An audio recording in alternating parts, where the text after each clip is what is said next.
Well, hello. There we go. Yep, we're still working out the bugs, but hey, Oh we're live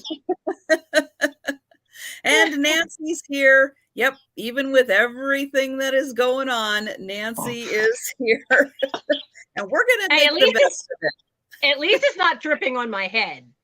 That Yes. that that can make it worse. If it were actually dripping on me as opposed to, and I've got Yeah. laundry now because it all the stuff hanging in an old house. Some of the older ones had curtain rods across doorways,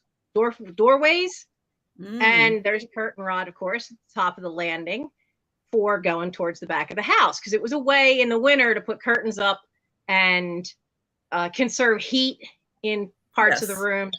And it was handy in the summer because the main bathroom of the house is right back there. So if you're at the bottom of the steps, you could see anybody coming in and out of that bathroom. And that's the one with the shower. So for privacy, it was always good to have curtains there. Mm-hmm. Well, we have one curtain, and then the other half that you don't see from downstairs is all, old, heavy duty coats, an old suit of Michael's. They're now all wet. I got laundry. Yeah, Yes. it started leaking through the door frame. It's been fun. My life's Well, never boring. so welcome Exhausting, never everyone. boring. If you are not following Nancy on Instagram, you have not seen the fact that she has a little water leak or a kind of an interesting water leak happening right now in her house. So she is having buckets and stuff. You may see her every once in a while pop away as we're going through items, and she's going to be checking the buckets and making sure they Yeah. don't need to be emptied. So, but yeah, she's got a very old house, and you just never quite know what is going to happen in an old house. But I'm going to quickly say hello to Jan and Mary and my pal Sal and Cheryl and Debbie and Betty Ann and Suze. And hello and welcome everybody who has popped in. So yeah, so Nancy's just going to be winging it today, and we're just going to have fun and have her take her mind off of the water situation a little bit. Oh my goodness. When did this happen? Do you have any So idea when it started? that one particular spot is where the 1911 and 1935 roofs meet. So Mm, one goes this way and one goes this way, and there's literally a 36-inch square flat spot. It's the only flat spot on the entire roof of this big old place. And in my lifetime, there have been two brand new roofs on this house, and they've never quite got the leak. But this is really bad. I mean, last year we had a tree limb, a big limb from the neighbors that actually mhm. broke my house because it broke the roof of the lower porch. But part of it went all the way up to that third floor. And we wonder if there's a spot which we can't see. I mean, none of the shingles look like they're missing, but this leak is worse than I've ever seen it in my life. And Wow. one of my first memories is me playing patty cake in the water as it fell down the wall right by my crib. It's one of my earliest memories. So this is just, it went from being a usual small drip through a hole that was about this big where it had dropped the plaster, which we kind of knew was always a problem because it's where they joined. Nobody had ever been able to find it, to a hole this big because part of it just collapsed 2 weeks ago. And now it's expanding. We've had such heavy rain here go through that Yeah. it's now leaking from the old spot nobody ever caught to 3.5 feet away through a door jamb. And then that door jamb, it's now coming down the wall on the first floor, not more than, 4 or 5 feet away from me. I'm not a happy camper. And Jan says eeks, and I agree, Jan. Yeah. Yeah. It's sad because, you know, water is one of the worst things that can happen to damage a house. Yep. Because it activates the lime in the old horsehair plaster. So then you've got issues where you have to do special things to the plaster if you're going to try to save the plaster, which is infinitely cheaper than having to tear it all off and redo everything. But yeah, it's just, Dad did things to the house, but Dad never really did things to the house. And then some things he did are but that one's not Dad. That one is the fact that for some reason, nobody's ever quite found out where exactly the leak is. It's also one of those goofy spots, just like my kitchen porch roof, where the gutter, the downspout part, actually is built into the roof. So it actually is going through part of the roof. And if the one on the third floor, you can't get your hand far enough. It goes down this far through part of the roof, and you can't get your hand down in there. So if the water has rusted out that pipe piece that goes through it, we can't get to it. And no roofer in the 2 years, in the 2 times after my father had died that we put a roof on this house, once when he did one, and then we had roofers come and do the other one right after he died. And nobody's ever torn that piece out. So it could be part of it, could be a problem in the actual downward pipe itself. But there's just more coming from more places that can be accounted for from just that. So we think there must be a spot where that big limb hit the higher roof and maybe cracked underneath the shingles, cracked some of the wood. Because, you know, underneath your roof is only ever plywood. You know, it's only ever a plywood roof and then shingles on top. Yep. So put your Sherlock Holmes cap on and do some investigative work. Yeah, because with having that bigger hole, we can see where the main bucket had been. We can see where that's coming in. And that's coming from the side where that pipe would be. But this new leak is not from that area. It's coming from, you know, there's a gap of 2 feet between where the one leak is and then where this new one has hit. And it's been such heavy rain today that it's just really gone on overdrive. Yeah. But, you know, my life's never boring. God, I hate that some days, but it's never boring. Very, very true. And hello, Rose. Hi, Demetris. And hello, Melinda. And Nancy Kell. Hi there. Katie Sunshine and Iris. Hello. And Sherry. Hello there. And yep, the eeks just keep on a coming. I know. I'm feeling that way. You know, I mean, that's turned into what this year's goal. Last year's goal was, remember, we had that giant tree, and I got that tree down. And this year, the goal is definitely going to have to be new roof. Yeah. And I will have something coming, because when I left Wawa there, you know, you have packages. One nice thing about working for some places, and not many do it, that even the part-timers could get into the profit sharing program. And so because I was there 6 years, I don't quite have enough for them to want to keep it. So at some point, I will be getting a check from them for the value of what that profit sharing current stock market was. So that'll be a nice chunk that can go towards the roof. Oh, yeah. And that'll get me going, because it is a big house. It is a lot of roof up there. And so at least it's not slate anymore. Used to be slate roof. And at least I'm going to keep my fingers crossed. There's no more snow coming also. Yep. And, you know, it's not like I don't have more stuff to sell. It's balancing out getting the time to, you know, get it all done. Yeah, definitely. And hi, Sharon. So yes, welcome everyone to an interesting afternoon. And as if you heard me say earlier, if Nancy has to dash away every once in a while from the sale to go check those buckets, I will just be filling in the time, and we'll let Luckily, her though, do that. we're supposed to only have the rain for another hour, hour and a half. So hopefully I'll only have to go do that once, but Yeah, maybe twice. We'll see. maybe.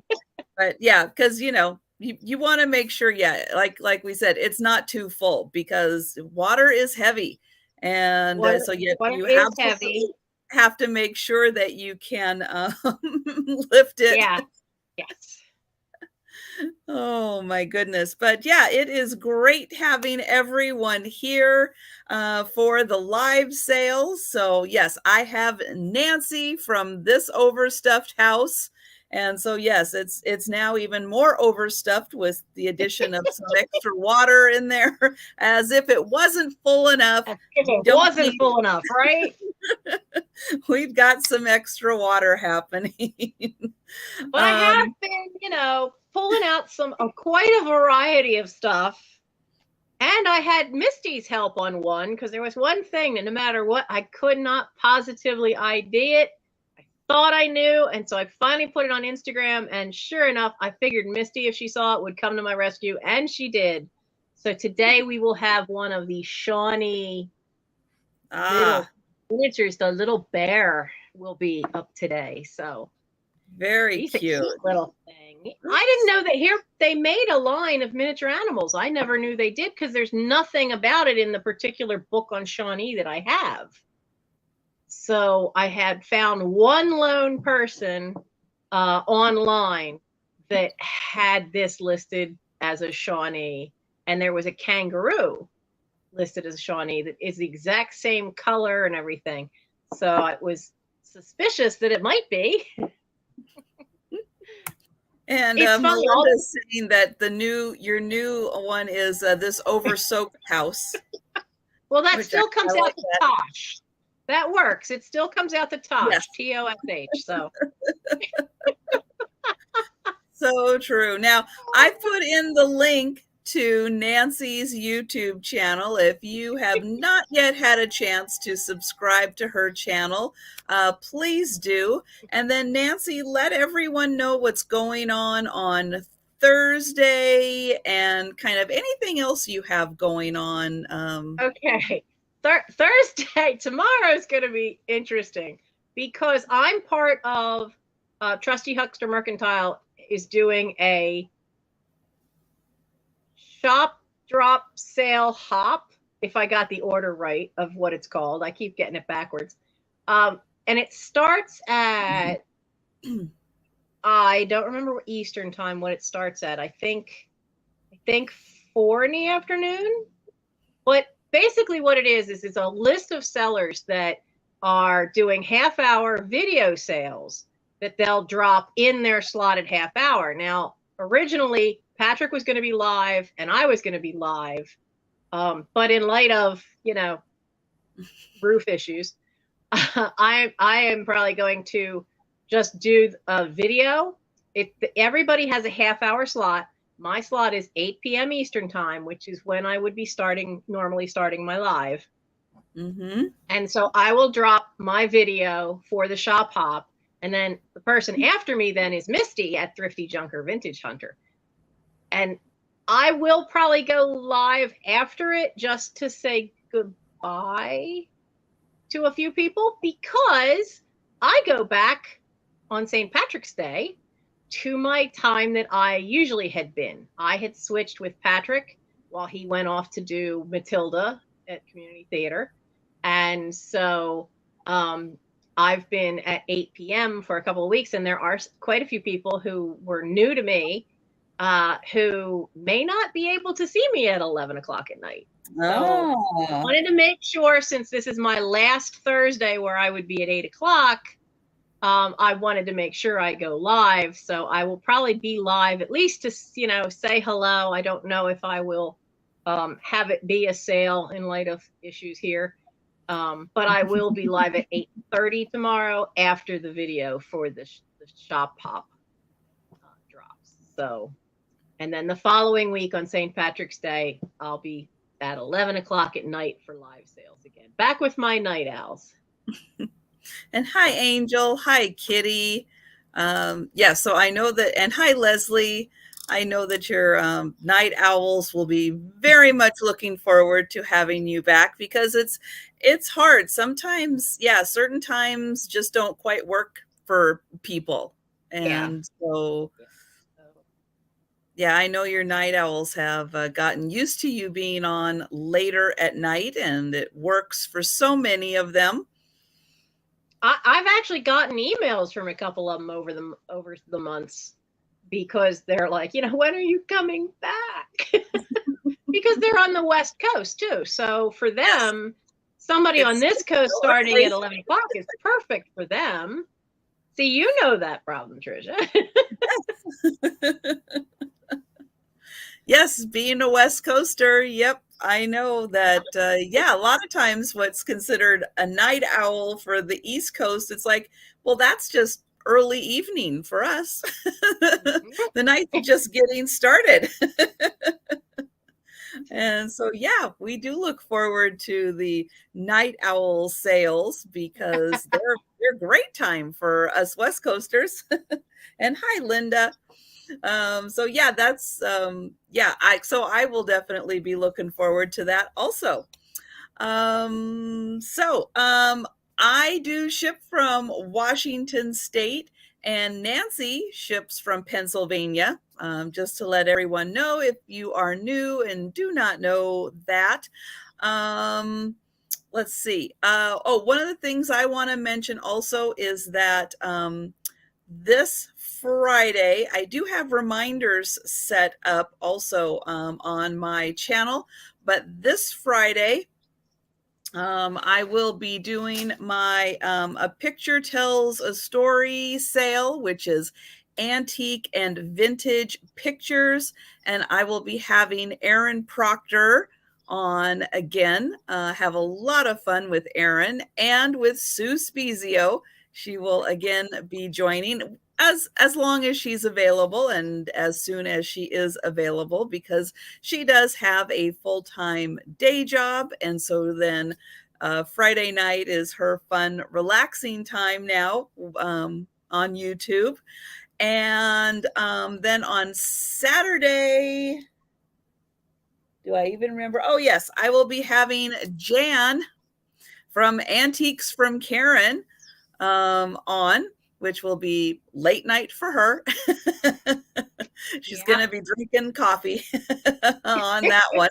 So yeah, this is the first time she's done a Saturday night sale with me. That'll be interesting. And I do want to mention also that let's see. Now, Nancy, you do have an eBay store, correct? Making sure I that do. it's It's the still same active. name. I have Okay. eBay and Etsy, and they're both This Overstuffed House. So And you basically, have if you Google me, you should be able to find all of it. Yeah, because she's got, yeah, I was just double checking. Yep, she's got links on her YouTube channel. I have links on my YouTube channel to my eBay and everything store. So do please feel free to check out our eBay stores. If you have questions on any of the items, definitely ask, us. Also, if you are, what am I trying to think of? Oh, sometimes combining items on eBay is not always the easiest thing either. Like if you want to purchase multiple items and get combined shipping and all that good stuff. So that's another great thing to contact us on eBay. Like if you go to our store and you are going, oh, I like this and I like this, but sometimes combining shipping and stuff on eBay is icky. And so feel free to contact us on those things also. And I did see, let's see, Angel says, am I still keeping the channel log up for all the sales? And yes, so I am.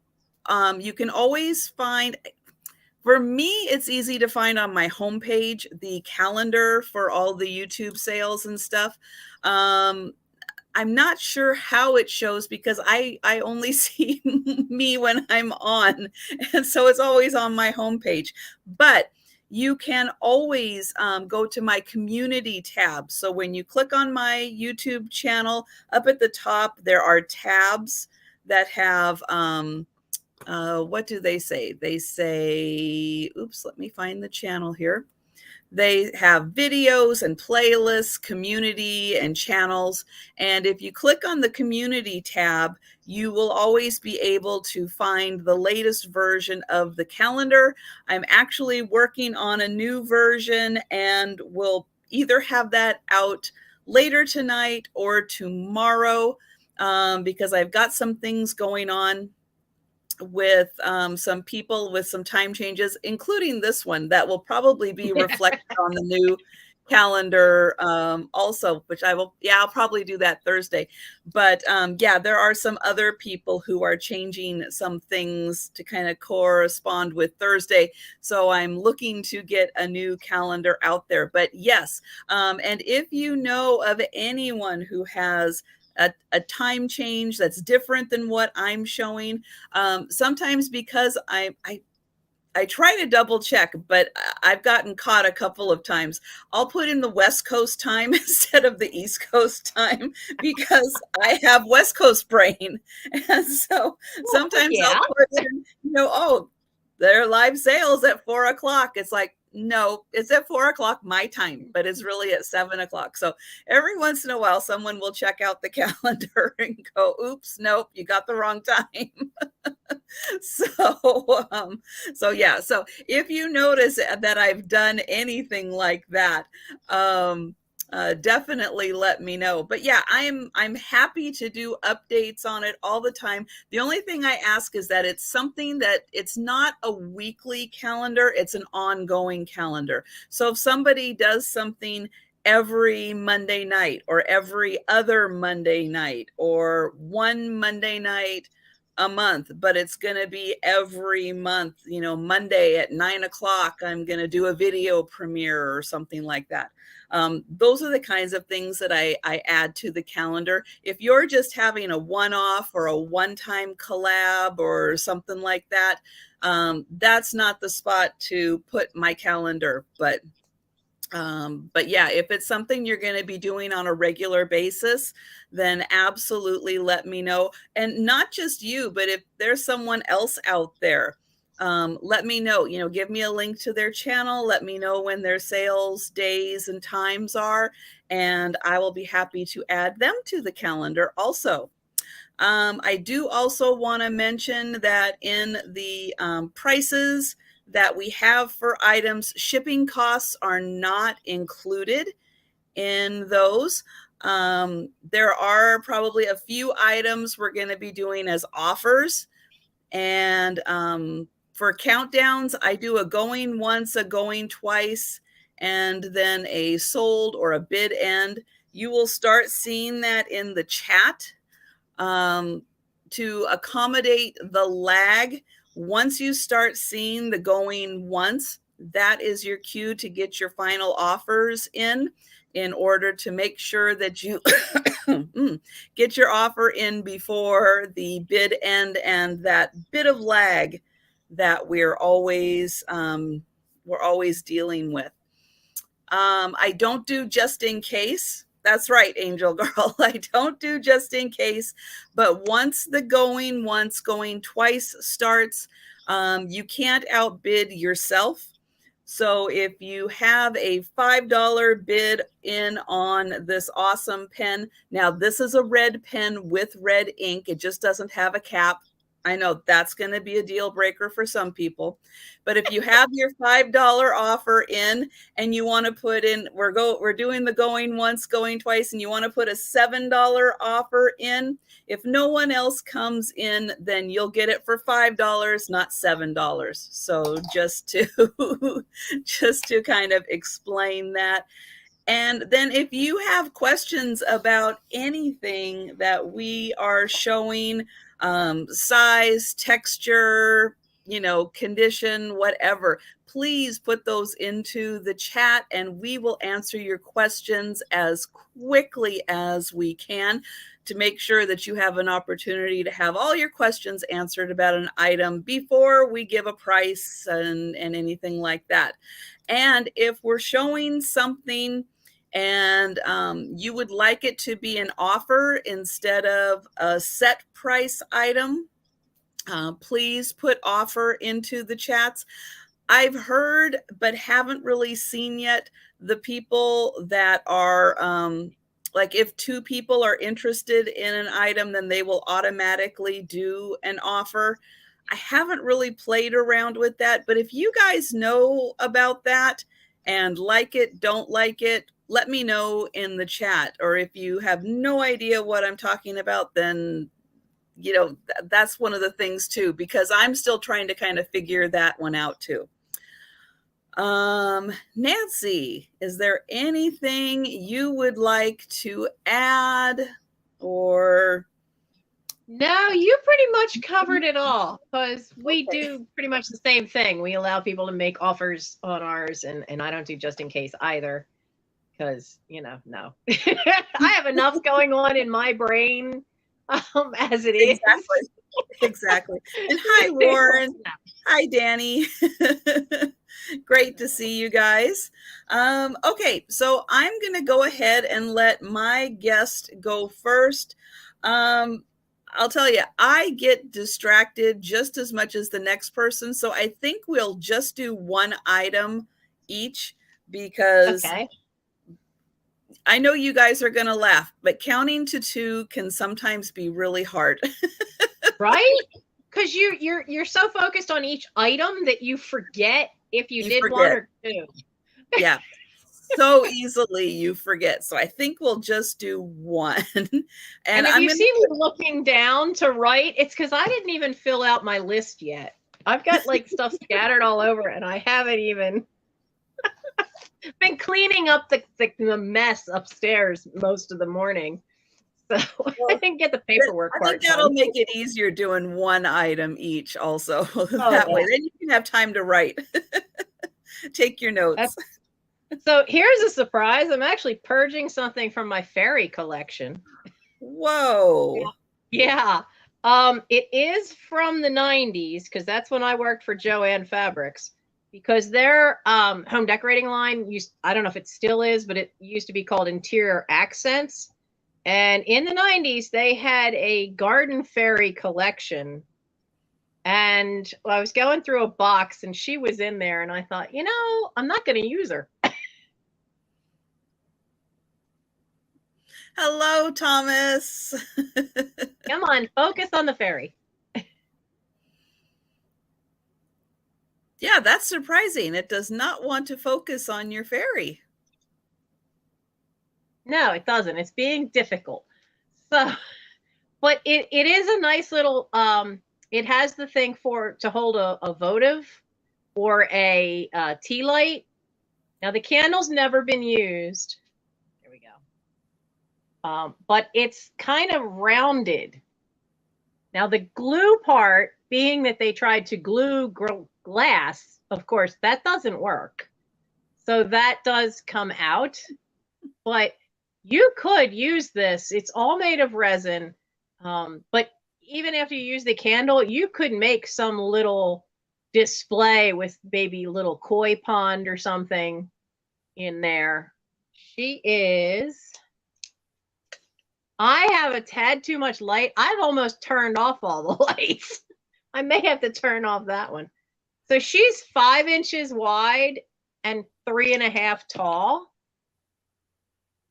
But she really is cute, and she has a lot of detail in the bottom. There's little mushrooms, there's little rocks. The grass is all textured, but she is made out of resin. So she is going to be $6, and she's number 3. She's $6, number 3. Yeah, I'm going to see what I can do about the light. I'll play with it. Yeah, Same lights it's I always have, but I don't know why. There's just I had today bulbs they're burn just out, so extra. yeah, just extra. Just a little extra today, yes. Well, this is the same problem I had all these years of doing operettas in community theater, is because I always white it out on stage, but if you use too dark a makeup on me, it looks orange under the stage lights because of the types of That's not gels and good. colored light they use. So, I don't want to look like an Oompa Loompa, on stage. So let me try turning this. Hi, Jeannie. Okay, so I don't have, for some reason, a lot of Easter stuff this year. But I have these, and these are about as close to a fun little Easter almost kind of thing that I have. Now, these are made out of resin, and they are, I guess, supposed to be little handbags. Here is the top, which you can see looks like a little gathered together little handbag with some feathery, I guess like a little feather boa around it. But if it's just sitting there, it almost looks like a little Easter egg. I It's want got to stick a little chick on top of that. It would look like a little chick sat on top. It would look like it was on a really fluffy nest. That would yes, be yes, it so would. cool. I don't know who made them or where they were made, probably China. But they are just little resin bottoms with feathers. And yeah, I thought this is about as close to Easter decor as I have for this year. I just really haven't been out finding any. But I thought this could kind of work, and you're right. Little assemblage, put a little chick or a bunny on top of that. So these are going to be, since I have two of them available, they're going to be $5 each. So $5 each for the little handbag, feather, and they're number 27. So you can have one for $5. You could have both for $5 each, and they are number 27. And they are just a nice little pink on pink. And we're going to go back to Nancy. All right. Now, whether you want this to actually play the music, which if you can play Rachmaninoff, more power to you, because that's difficult music. Hi, Michelle. And somebody. Okay, I don't know what Michelle is doing. I think a key stuck on a keyboard from the looks of that. Something is, yeah, something's happening with Michelle. Oh my goodness. I don't know if Michelle can hear us. Well, Michelle, I hope you're okay. I hope she's okay. Yeah, because it's just a little dot. So yeah. Oh, there we go. At least that stopped. Okay. Yeah, that would be a problem if it didn't. Okay. Michelle's okay. Oh, awake now. Oh no, now it's starting again, Michelle. Oh my goodness. Okay. But at least it's not an SOS for help. So that's true. That's a good thing. Oh. Yeah, that can happen to the best of us. Don't worry about it, Michelle. I know it usually is a pet or animal, or you're sitting on your phone or something. Or you fall asleep and it goes between your. That happened with Terry Candelara. She fell asleep with the phone wedged between her knee and the chair. And so it kept sending these weird little, letter things. And it was just anytime she moved. So it can happen for many and varied reasons. For those of you that like to do paper crafts, junk journaling, or decoupage, I've got this Rachmaninoff piano composition book. Now, not that you necessarily need his face, but I really do kind of like the graphics of the frame. Oh, yeah. Around him. Now, there's 64 pages in this, and it's from, now that says the copyright for the book is 1936. But you've got a lot of music with a lot of notes. Yeah, that's a lot of notes. That's why I said if you can play Rachmaninoff, man, more power to you, because he's rough. He's impressive to hear, and it's rough to play. But look at all that. Yeah, that's a lot. But yeah, if you like junk journaling and like to have music that is going to be bold. Oh yeah. Yeah, it's great for that. And there's 64 pages of it. And this is bigger than 8x10. So because most sheet music was taller back then. So it's it's 12 inches tall. So you have quite a yeah, it's the Olympics for the piano player to be trying to do Rachmaninoff. So there are a lot in here to use for whatever crafting you might want to use it for, or to challenge your fingers to play it. I can't even read sheet music, so I'm not doing this. I sung my entire life, but nobody ever bothered to teach me how to read the sheet music. So I'm just a really good parrot. Just repeat what I hear. But this is $6 for the $6, and it's number 11. And there's, like I said, there's a lot. It's 64 pages of nothing but 12-inch tall sheet music. $6, number 11. And Danny, no, I have not yet sent invoices out for that. Will be very soon, and probably tomorrow. I've sent like some of them from the Friday sale, and I'm still working on some others. I see you, Janine. Thank you. Okay, well, I have got a cute little like bar brooch.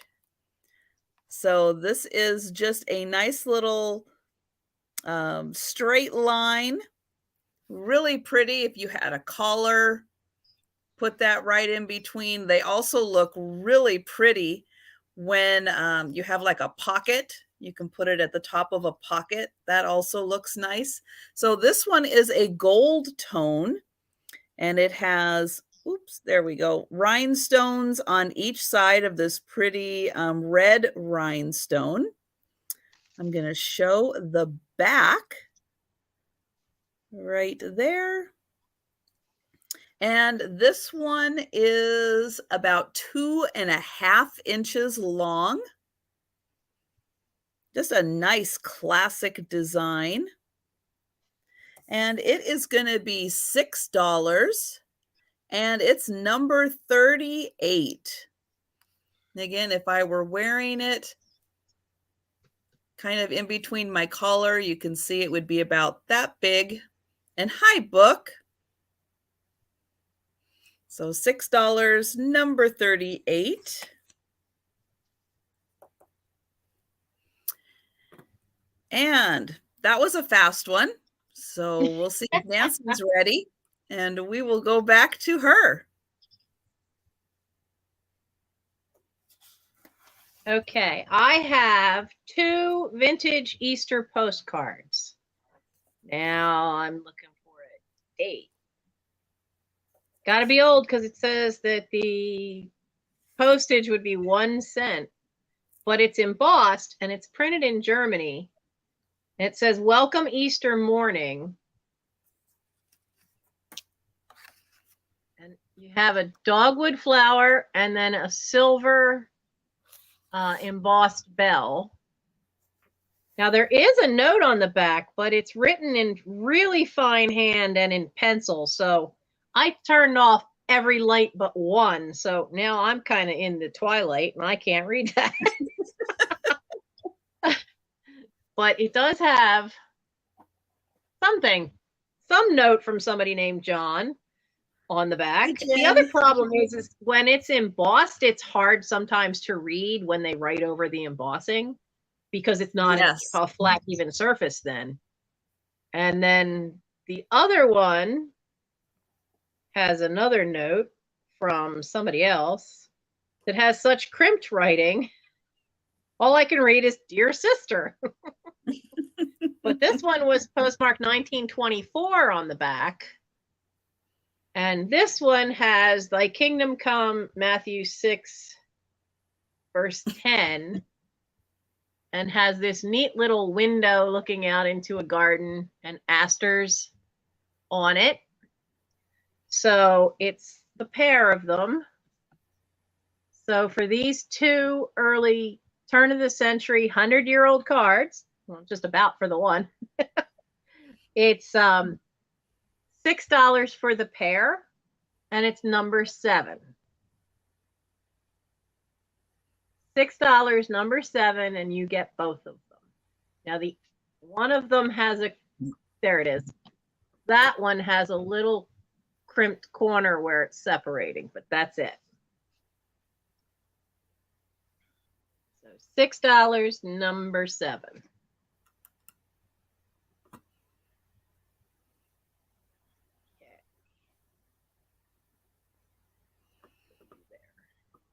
And that's you've got Janine one for that one.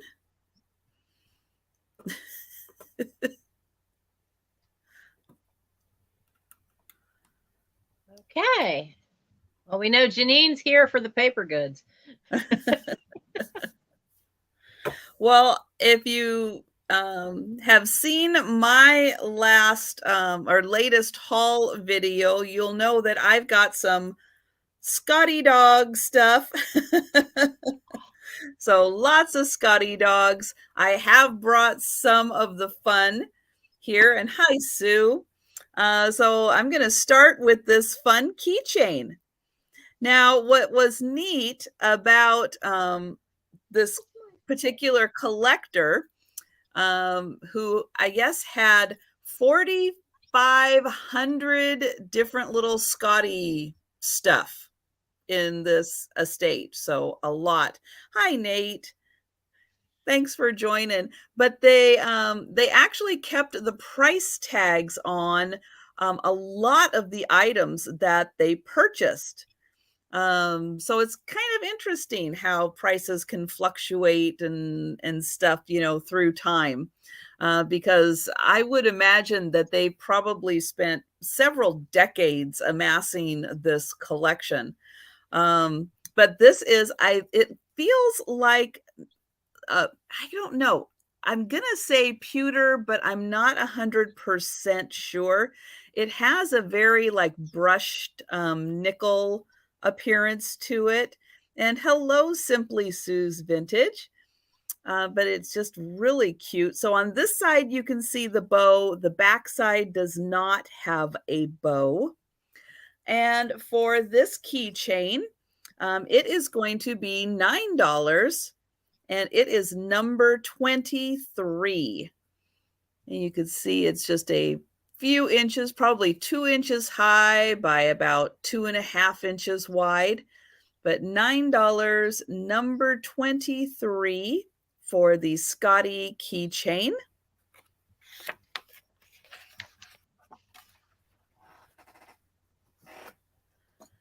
And in my haul video, I showed about, I think, half of the items that I got from the latest haul. So I ended up with about 100, I think, little Scotty whatevers all together.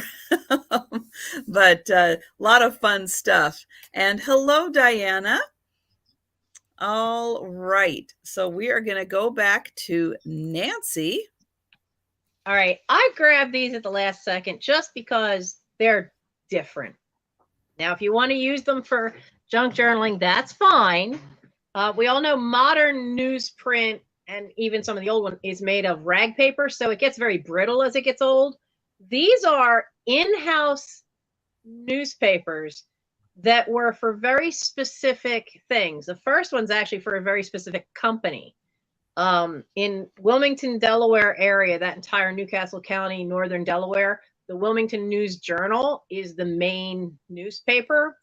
And this is an in-house newspaper from June of 1967 from the News Journal.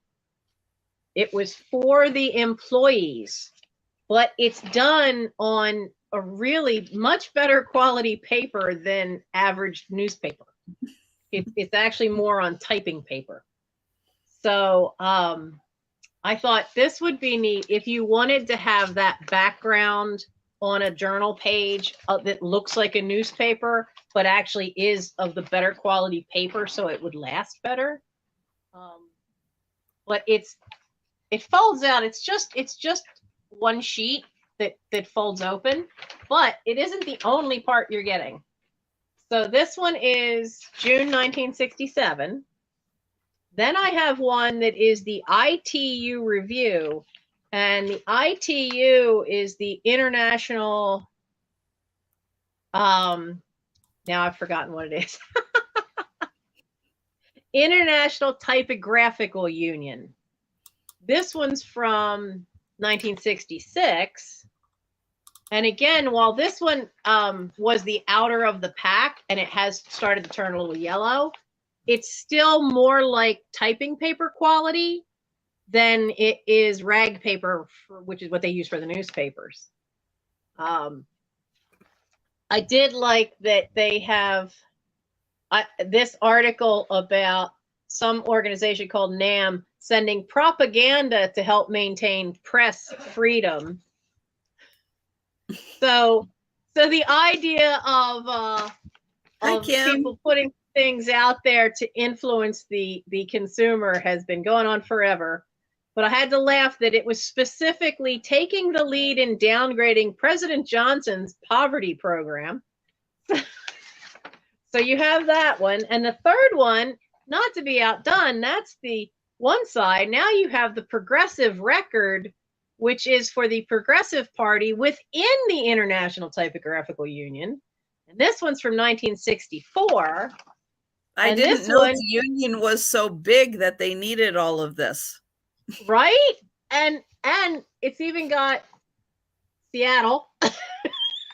Oh, wow. It's even got Seattle in there. Again, it's great paper quality for junk journaling. Now, I should have looked up the artist for this. There is a big editorial image.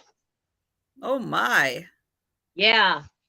And I had to laugh because it says the sad saga of the indie green thumbers. And it's the sturdy oak of progressivism and how they want higher wages, inter-union cooperation, job security, education. And then it has all these ones down here that are always trying to stop all that from happening. And I thought, we haven't come very far in some ways, have we? I know. I was just wondering. I wonder how that worked out for them. So, but it's basically because it's the better quality. It's set up just like a regular newspaper. So it would give you headlines to play with. It would give you great newspaper looking background for your project, for your artwork, while giving you the security that that kind of paper is more like typewriter paper. It's going to last longer. It's not going to become as brittle as newspaper does.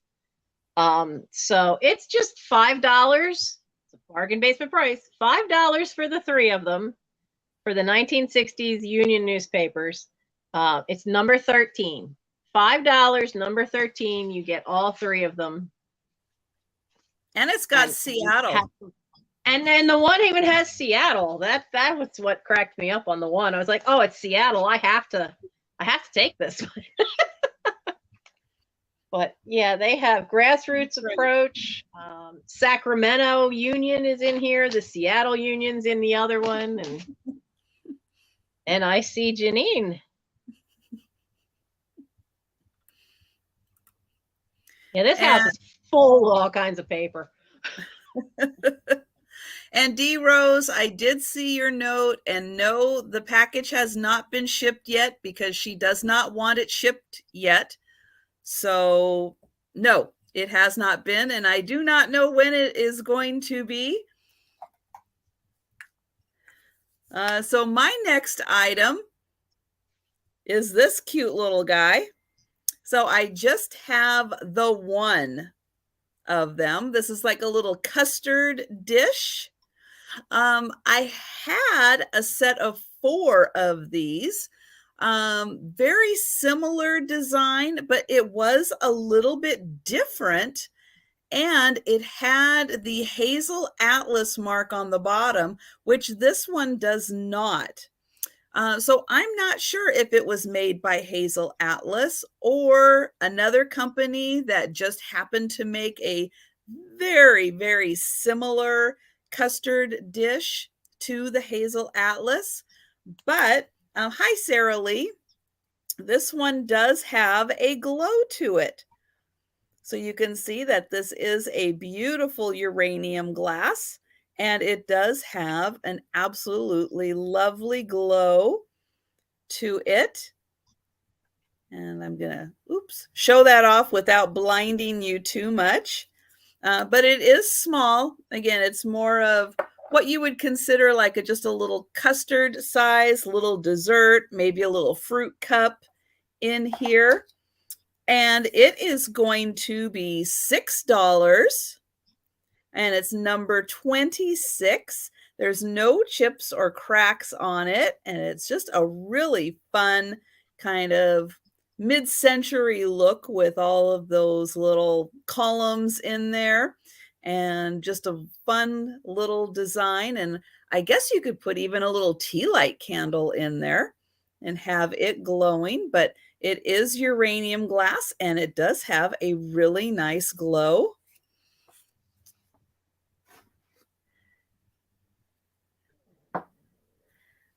And I'm going to pull up Nancy again.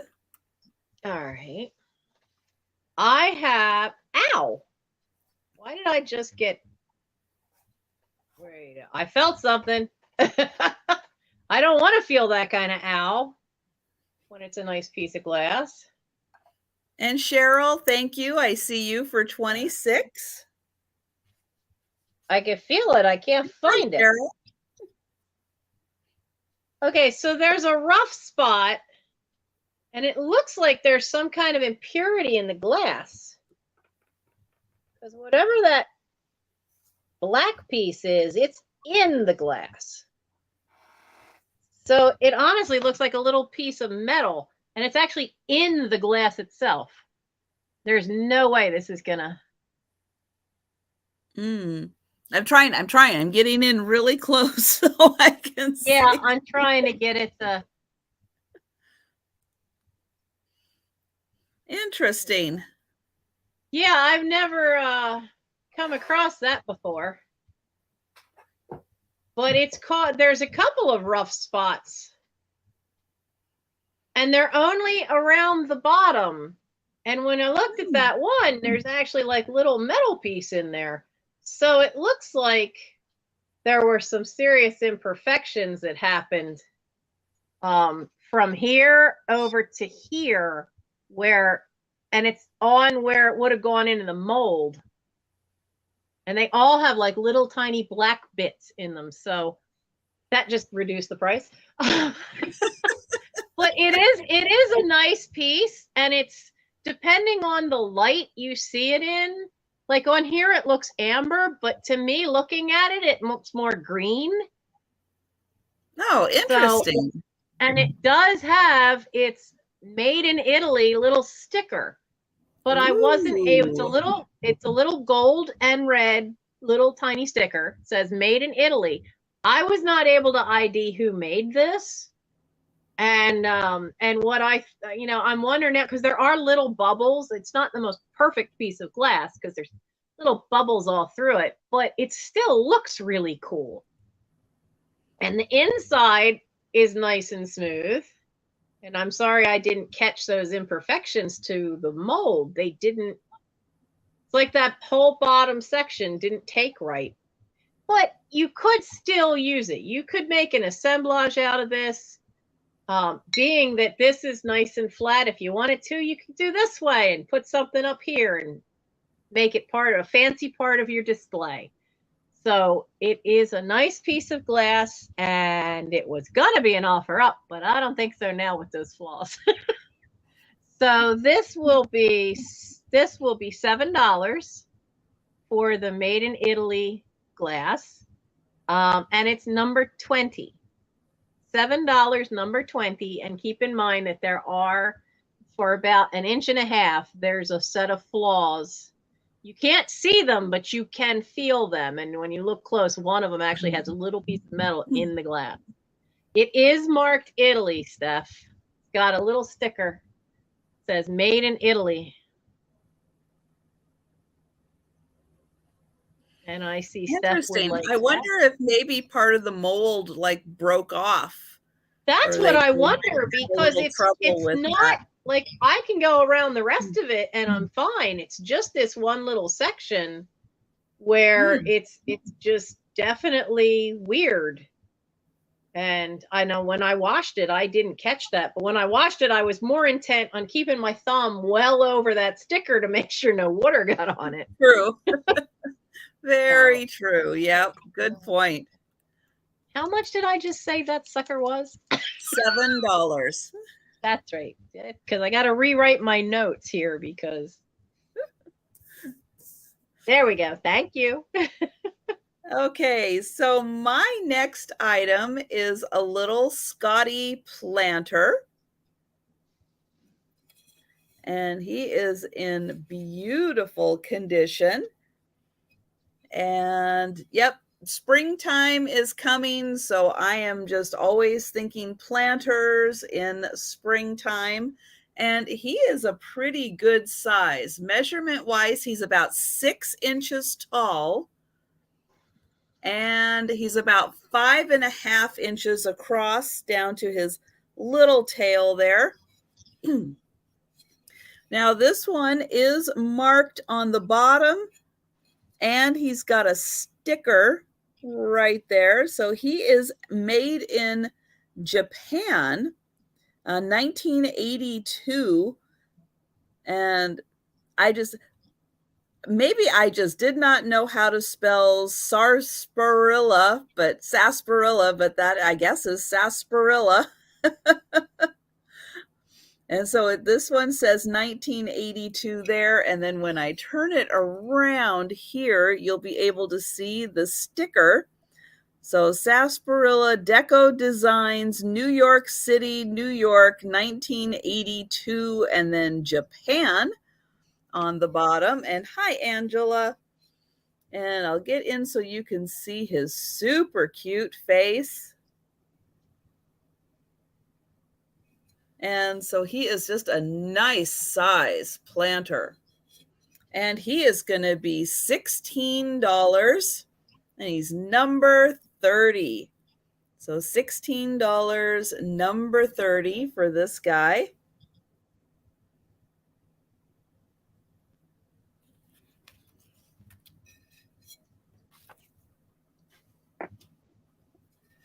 And we are going to go back to Nancy.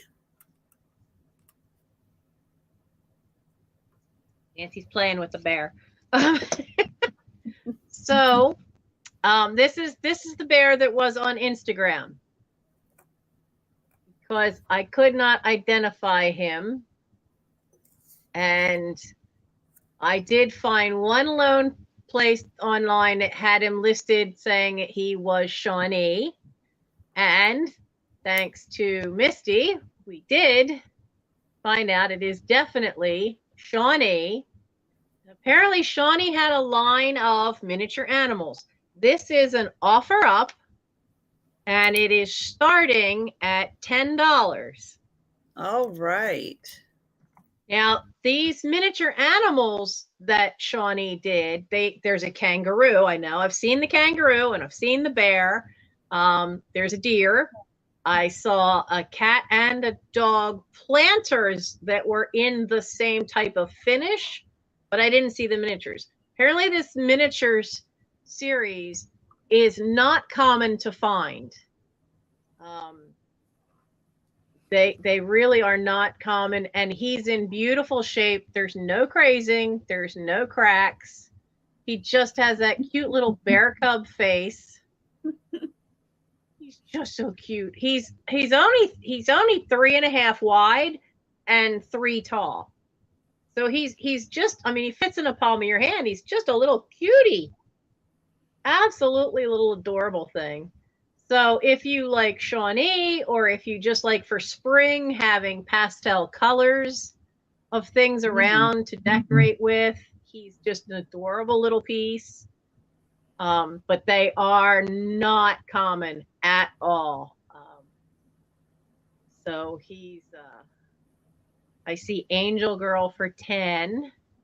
And Rose is asking what color.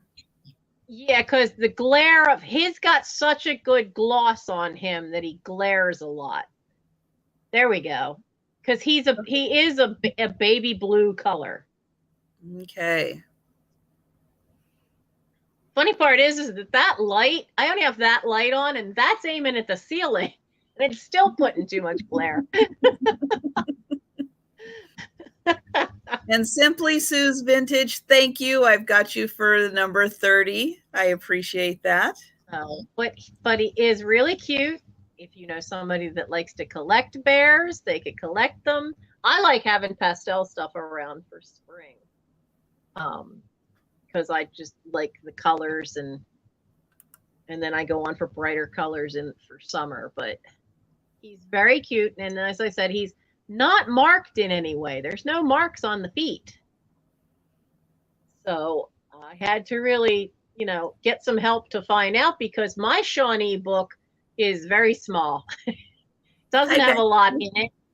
And it didn't have their miniature line in it at all. But it did have planters that had this same type of glaze, same color. Hi, Erin. So it is absolutely definitely Shawnee. And Becky, are you happy that it's snowing? Oh, somebody got snow? Becky, yeah. Oh. I know. I was actually hoping you guys would make it home before like the big snow came, because I knew that it's like, as I was watching, it was like, oh, are they going to make it home before another storm hits? So we had snow here 3 times, but 2 of those times it was gone within 48 hours. Only once we got about 6 inches, and that stuck around for a while. I'm going to start counting this one down, because it seems like the offers are kind of slowing up now. Yeah. So our water reservoir is really low. But he's so cute. Nice pastel blue. Spring is when all the little critters babies are born. So here's another little baby, a little bear baby. Little baby bear. Going twice. Nub of a tail. He's so cute. But I can't keep everything. And I'm going to type in bid end. Okay.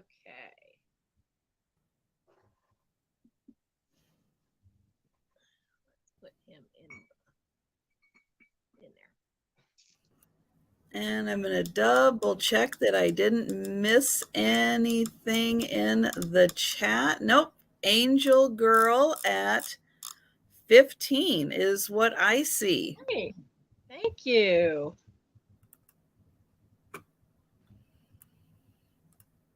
Yeah, it is interesting to find those rarities. That is for sure. Isn't Hi, it? You drive Julia. yourself kind of crazy trying to figure out what they are, but sometimes it's worth it. They are sometimes really cute little one-offs and So fun. true. Now I have an M.A. Hadley bowl. I will And be right back because it's okay, 5 o'clock. I got to go check a bucket. all right. And this is called Blueberry Bouquet from it is a bowl. Here is the back where it is signed M.A. Hadley. And this is in beautiful condition.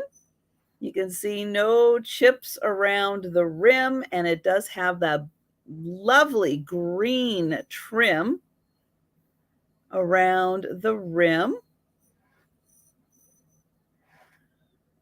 And those are the blueberries there in the center.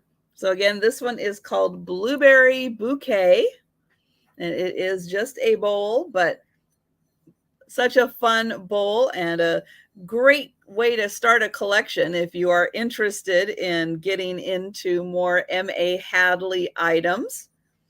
And this bowl is going to be $12, and it is number 22. So $12, number 22 for the, I'm going to say like a cereal or a soup bowl from M.A. Hadley. And then I've got my little note in here too that says what the design was so I wouldn't forget. And then let's see, I'm going to go ahead while Nancy is taking care of that, and I'm going to do another item, which is a brass bell. And there is a turtle on top. So the little turtle is like bolted on. You can see he was like a separate piece, and they attached him. And he is a really nice ringing bell. I'm going to ring it, and you can hear that it has a very nice tone to it. And he is about just a little over 3 inches tall. And hi, Jody. And so for the lovely brass bell, here is the inside, and he does have a little brass clanger. I did not see, I almost thought this one had a country of origin, but I just don't see it now. So I'm not going to say country of origin, although I could have sworn one of these brass pieces I have was from Thailand, and I thought it was the bell, but now I'm not seeing it. So I will say this might be from Thailand. I'm just not 100% sure.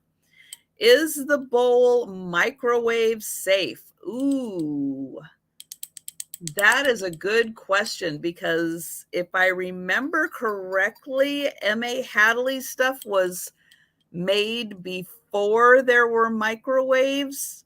I'm not 100% sure. So I have not known of anyone who maybe someone in the chat knows if M.A. Hadley is microwave safe, but I do not know. And I thought most of it was done, and again, I could be wrong, but I thought a lot of it was done like in the 40s and 50s, kind of before there were microwaves. So I'm not sure with the glaze. But yeah, if anyone has any experience with that, and hello, Jerry, please feel free to throw that into the chat. And for the bell, it's going to be $13. And just to make sure I give you a good view of the turtle, because I'm not sure I was giving you a good So Diana is thinking it's not. I tend to think maybe not. But I would definitely like be more, maybe just err on the side of caution on that one and probably not put it in a microwave or a dishwasher just to be on the safe side. Hello, Wendy, and hi, Gina Marie. Okay, Turtle Bell, $13, number 36. So $13, number 36. And for those of you that don't know, Nancy is having a bit of a water coming through the roof issue. So she's changing buckets right now. And let's see, Becky is saying that M.A. Hadley Pottery is dishwasher oven and oven safe, but probably depends on when it was made. Yeah, for the microwave. Ooh, yeah. And hello, Jeanette and Debbie. Hello there. Okay, so let me just go back real quick to Sharon, and let me just confirm. Sharon, did you want, okay, want bowl, please. Okay, so Sharon, let me just write you down for the bowl. So thank you. And I didn't see anyone for the turtle bell. And okay. So I think I am caught up. If I didn't get that, correct, please let me know. And I'm going to write Sharon down for that. So I did do 2 items while you were checking for buckets. So we'll let Nancy do the next 2 items. And had to do both of them, which creates issues.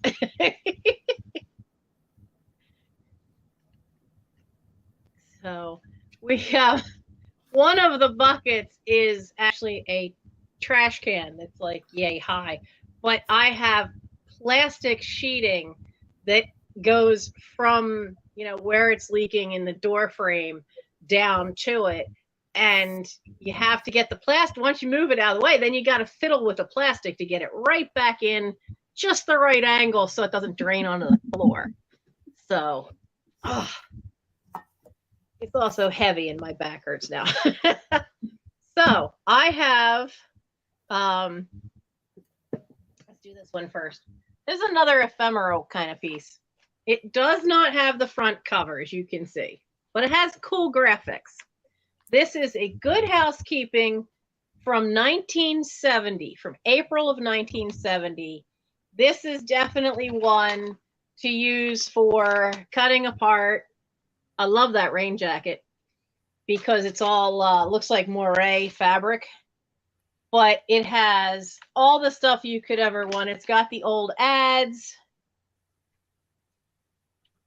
you know, some of the old food ads. It has hairstyles. It has recipes. I always like when they have this stuff in there showing you the different ways to decorate your house. Trying to find one of those now. There you go. You like all the green? Does rooms by color scheme. This one's all the hairstyles. Ooh. You know what's funny is like a couple of these with all the curls I've worn on stage.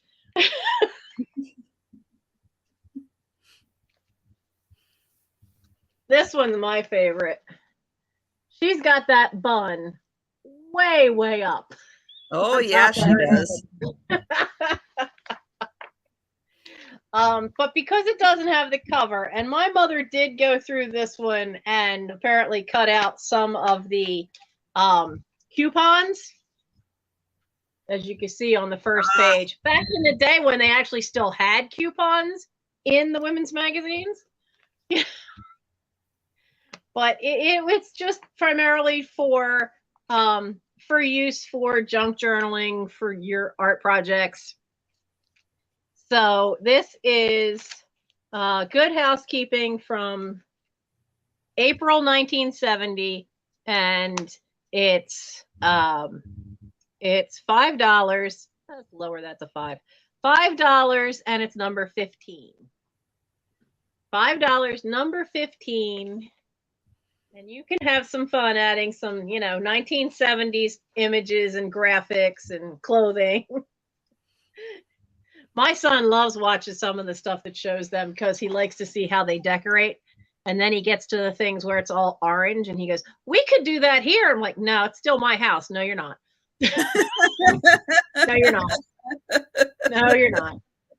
No, I lived with a lot of orange and green and brown and oh yeah. Yeah, I've had that look. I'm good. Yeah. So I've told him, I'm like, "No, I can remember having the orange and brown plaid living room furniture. No, never again. No." Mm-hmm. I'm good. So sometimes once is good. Yeah, right? Sometimes once is nice. Once is okay, and once is enough. We're good.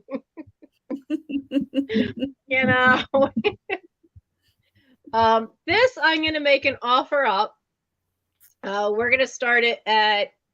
Let's start this at 7. It is from Pottery Barn. It says hand wash only, made in China, Pottery Barn. But it is so adorable. Now it's a bunny. Now it's got all this nice dimensional weave to the basket, right? That looks adorable. And then you get to the top, and even the handles are twisted to look like rope handles. And it's a cute face. But Bunny has a secret. Bunny has a whole body. Look, bunny butt. Little bunny butt. Little wicky bunny butt. He's not just a head. Like you see that so often where, it's a dish and they just stick the head on, which to me is just kind of creep factor. But he's got bunny butt. He's got a whole body. He's so I like cute. that he's on his tippy toes so he can look over on the his edge. Tippy toes just to be able to reach. I just think it is the funniest thing. I think it is so much fun. So it is 9.25 wide, the basket part, and then it's 5.5 high. So it was an offer up starting at 7. It's just so cute. And you could put all kinds of stuff in there. Personally, I would love to make some orange material carrots and stick them in, or you could fill it with Easter eggs. And then as the eggs go down, everybody gets to see that he's actually all there. Little bunny butt. That is really cute. So cute. So I just thought that was really funny. But yes, bunny butt is cute. So I don't see any takers. That's kind of okay because I don't mind. Not for this one. It's gonna keep the cute bunny butt. I might keep bunny butt, just kind of might keep bunny butt. So, all right. Well, don't let anybody think about that little bunny butt. Bunny butt. All right. Well, my next item is another of the Scotty dog items, and this is a very vintage wooden key holder. You could use that as a little utensil holder or maybe even an apron holder in the kitchen. But this is wood and it is painted. And you can see that was where the hole to hang it up would go right there. Here is the back, also painted. but this has got some serious age to it. It is, oh gosh, almost 5 inches tall. And it is just over 7 inches long. And you can see it's got some nice paint detailing still.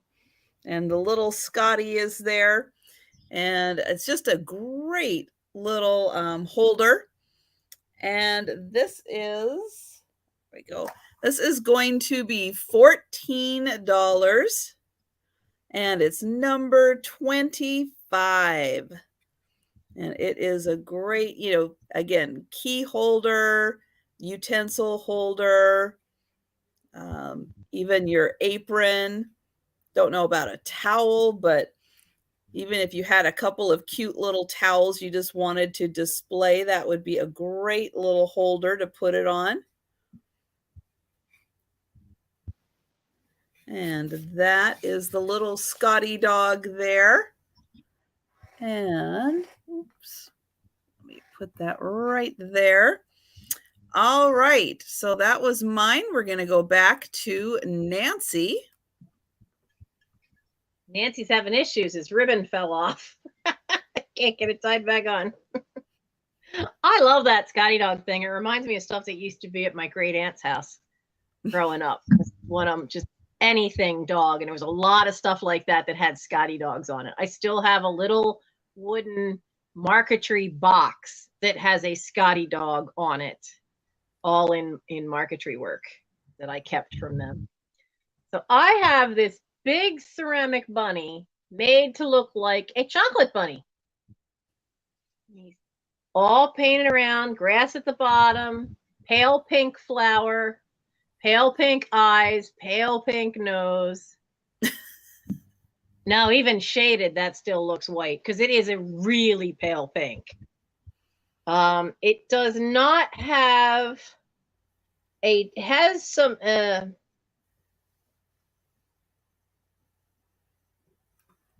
I can't read that. I think it has initials on the bottom. It's hard to see because they put the scratch the initials in on the bottom and then painted over them, so it's very hard to see them. But so this bunny he's 8.5 inches tall, so he's one of the big ones, and he would be great for your Easter display. Nice tall size. Fake the little kids out because you're not biting the ears off of this one, Mom. Yeah.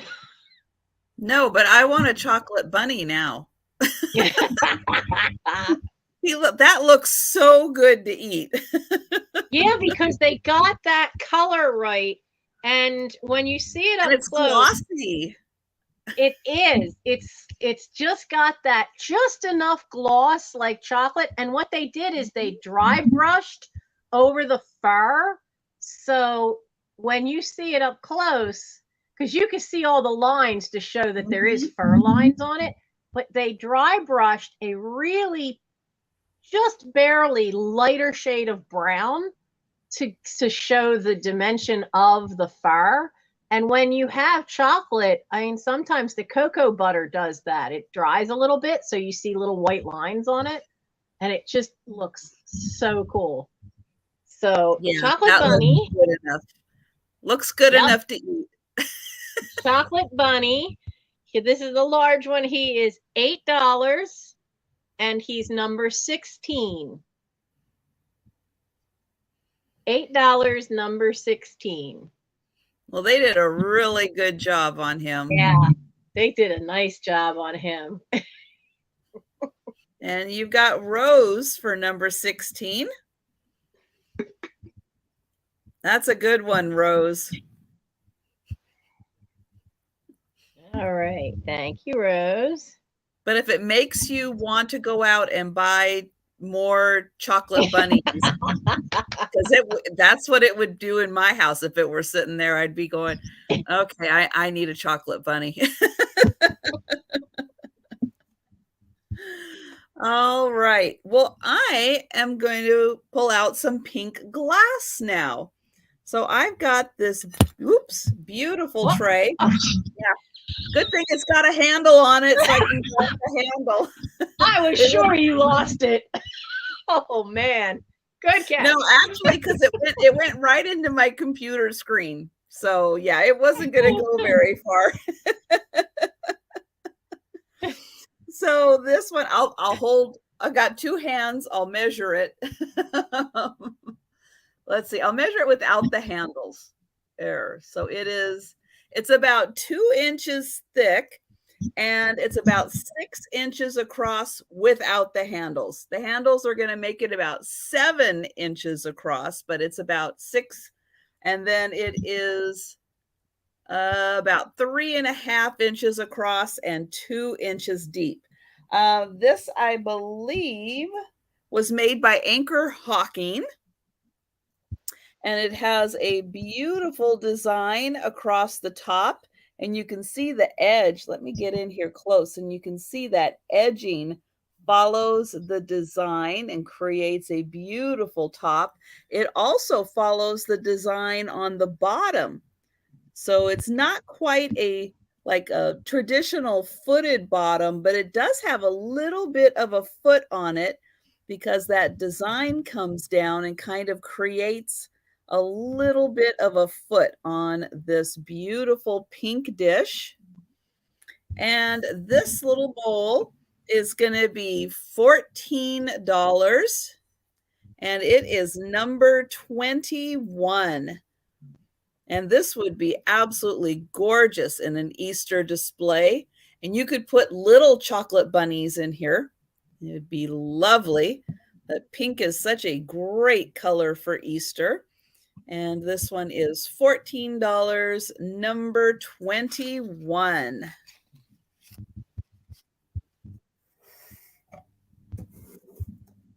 All right. And we're going to go back to Nancy. Well, I have a quickie because it's 2 postcards. Now, these are more of the whimsical type for anybody that knows a fisherman. They both have fishing jokes. One says, "The fish have been so small of late, I've been using vitamins for bait." And that's a nice comic graphic there. Nice artwork. It doesn't say who the artist was. There's no artist signature, which is off, but it says it was made Luster Comics, made only by Tickner Brothers of Boston, Mass. So I'm pretty sure this one is probably 60s into the 70s. But this other one is when they used to have such fun playing around with the new Kodachrome, color images. Hi, Margot. The big one got away was the title. Oh, and so he's that teeny tiny little guy there, and then there's the big fish. Uh-huh. And now this says it's Plastichrome by Color Picture Publishers, also of Boston, Mass. Now, if it's Plastichrome was only done on postcards. It's a way that they do the high gloss finish over the front. And they usually are really good, bright colors. They keep their colors really well. And Plastichrome, though, means then this was sometime from the mid-50s up to about 1970. And by then they started, you'd see Kodachrome coming in more than you would see Plastichrome. And it's solely because of what type of finish they put, because you can see how well it's reflecting everything, almost like a mirror. And that's the type of finish that's on the card. But it was only very specifically from the early to mid 50s to about 1970. So it dates the card. So you have these 2 fun ones. Neither one's ever been used. Part of a big collection of cards I had inherited a long time ago. Didn't know I still had some of these. But the 2 fish postcards, it's $5. and number 5. $5, number 5. Yeah, because they're not the vintage that we usually see on our resellers community. We usually see the much older ones from the turn of the last century. But I thought these were such fun graphics that if you were doing some kind of junk journaling or photo album that you wanted to put stuff in for a man that liked fishing, these would be certainly be fun. Or Father's Day if you're starting Father's Day, just a few months away.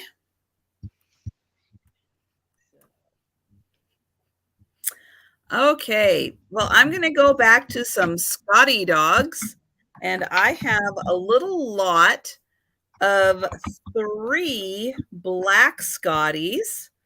So here is the smallest one, and it is, I'm going to say maybe a little ceramic, but it could be clay. Here is the bottom, and it just says SADO on the bottom. So again, could be clay on this one, but he is very nicely done. I'll turn him sideways so you can see his little beard and his eyes. Here is his cute little tail on the back. And so he's very textured, but he is the little one, so he's only that big. Then the next one, I'll show you size comparison wise. Here is the next one. So this one is quite a bit bigger. And he's got beautiful detailing. Excuse me. He is all black. He does not have a country of origin that I have been able to find. And he is about 4 inches long. And he's got a little collar on also. And he is all black. And then I have the last one here that is all black. And this one is sitting with his head kind of sideways there. And he is by Ceramic Arts Studio. So he does have a mark right down there. And when he sits, he's a little over 3 inches tall. And there's his little expressive eyes. And you can see he's very textured in his fur. And for all 3, let me see if I can do this. And there is the third one. So you can see the little one and then these 2 big ones. Let's see, I can put him right there. So we get all 3 of these. These are going to be $18 for all 3 of them. And they are number 37 for all 3 of these beauties. $18, number 37.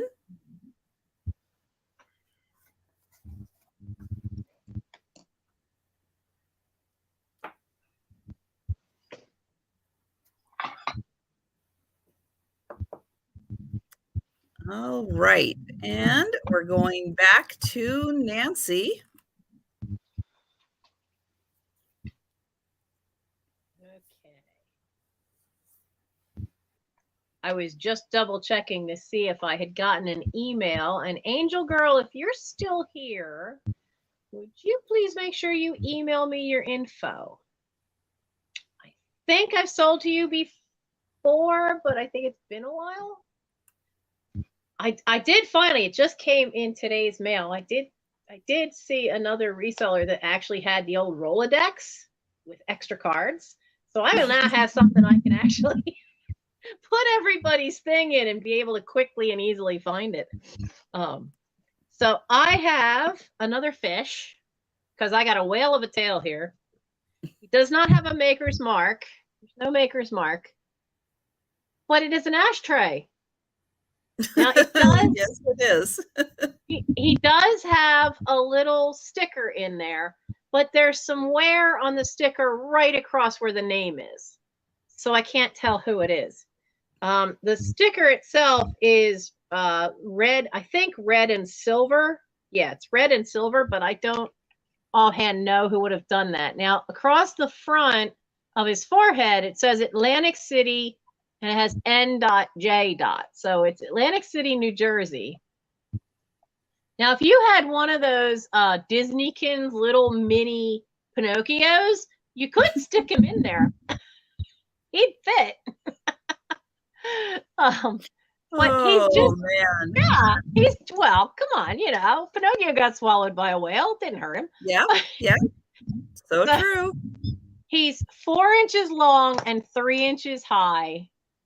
You know, if you have a seashore themed bathroom, this would be great, you know, because it's just a little whale.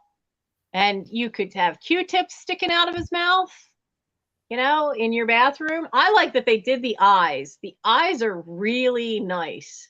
Got tiny little fins, but they actually gave him, you know, the eyes are dimensional, which is nice. So he is the whale ashtray. He is $7, and he's number 18. $7, number 18 for the whale ashtray. He does say Atlantic City on his forehead, but so cute in a bathroom. Stick a little Q-tip sticking out of his mouth would work. Okay. And Simply Sue's, thank you. I've got you for number 37. Yeah, a little Jonah figure. And hi, Uncle Andy.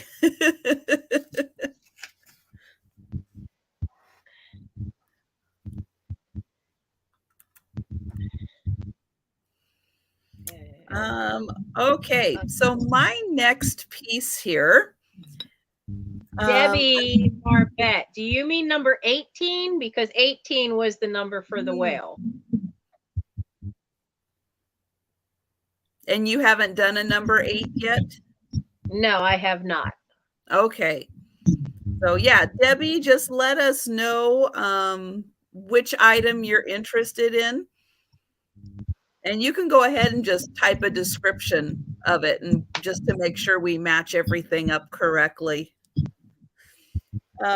So this piece I thought was so cool because when I saw it, I thought that it was like an enamel piece. I thought, oh, that's really neat. It's like enamel and it's got some wear to it, and that is so cool. But it's actually a ceramic piece, and it's out of England. You can just barely see the England down there. And on the top, which is really hard to read, it says midwinter. And so they did this, who is it? Oh, I guess Midwinter is the company. And then based off of this, they did a whole bunch of patterns. Some are painted, some are like this without this little detailing on it. They did a whole big line of these things. This one in particular is called Stonehenge, and it is a covered sugar dish is what this is. But it is just the coolest jar because even the lid and with the speckling on it, to me, it just has that really neat kind of rustic enamel look to it. And I'll spin it around, but it is in beautiful condition. No chips or cracks, at least nothing that's not supposed to be there that I saw. And this little dish or sugar jar is just over 4 inches. And I'll show the bottom again. So this part says midwinter, and this part says England. And you don't have to use it as a sugar jar, but I thought, boy, if you had that farmhouse country or a shabby chic kind of look, that would be so good with it. And this is going to be $12, and it's number 31.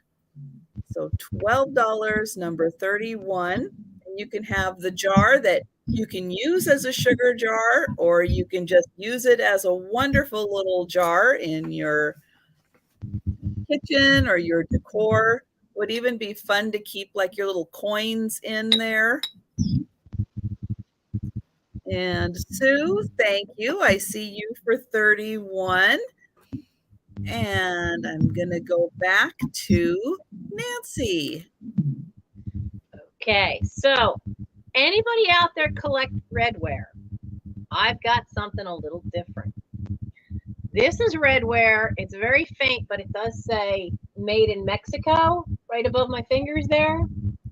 Now, I did look these up. Now, these are always, they seem to be attributed to whether it's an artist or a manufacturer, I don't know. But the name is Bandera. And so this is an offer up. I'm telling you that now so you have a chance. If you want to look up Bandera redware, you can. And we're going to start this as an offer up at $9. But it's a wonderful swan. Ooh. And it's all hand painted. There is a, and of course, you know, redware, sometimes redware can chip easily, but from what I understand, these are from the 50s, and there's a little spot right there where there's a little bit of a scrape. Because being that it's from Mexico, these are not as heavily glazed as what we see, like when we see like the dogs, the black dogs that are the redware with the heavy glaze over top of the black finish. These are, Bandera is hand painted redware from Mexico from the 1950s. They are, especially the bird ones, seem to be really sought after. But I only have the one, but it's a great one. It's a wonderful swan. And you can see there's no problems around the edges. The redware itself is in good shape. And of course, they didn't glaze all of the back. But wow, that design is fabulous. Isn't it? It's fabulous. And the love that. The blue, when you put your hands over it, you can feel the difference in thickness. Like the blue is, it's like they used slipware, you know, porcelain slip to do the painting, because the blue is actually a little thicker, and you can actually feel it raised up a little bit. But it's just gorgeous, hand painted. Hi, Madsabita. But it is this particular style is called Bandera, and it's Mexican pottery redware, and it's just really gorgeous. And the apparently the colors are usually all the same. The borders of the particular artist who did these also did. I found online that there's also ducks. There were farm animals. They're all the same size. They all have the same coloring, but there also is a series of them that they did in greens instead of in the blues. But wow. They are, it is a fabulous piece of Mexican redware, which you just don't see up here. You know, we're used to seeing, you know, just the very kitschy 1950s, but this is just such a wonderful hand painted piece. And yeah, that's a great one. Yeah. Like I said, other than that one little scrape, and it's not even a chip. It seems like it's more of a scrape. But it's just such great shape. And such a great image. Well, I think we will go ahead and start counting this down. And we are going once. Oops, and I put a going twice in. I'll put a going twice in again. I was And going I to will try to send say hello I will to Deborah, send but what I will send what information I found on it. But Bandera is definitely collectible redware from out of Mexico. But I just love the swan. The swan is just so cool looking. and we're at bid end.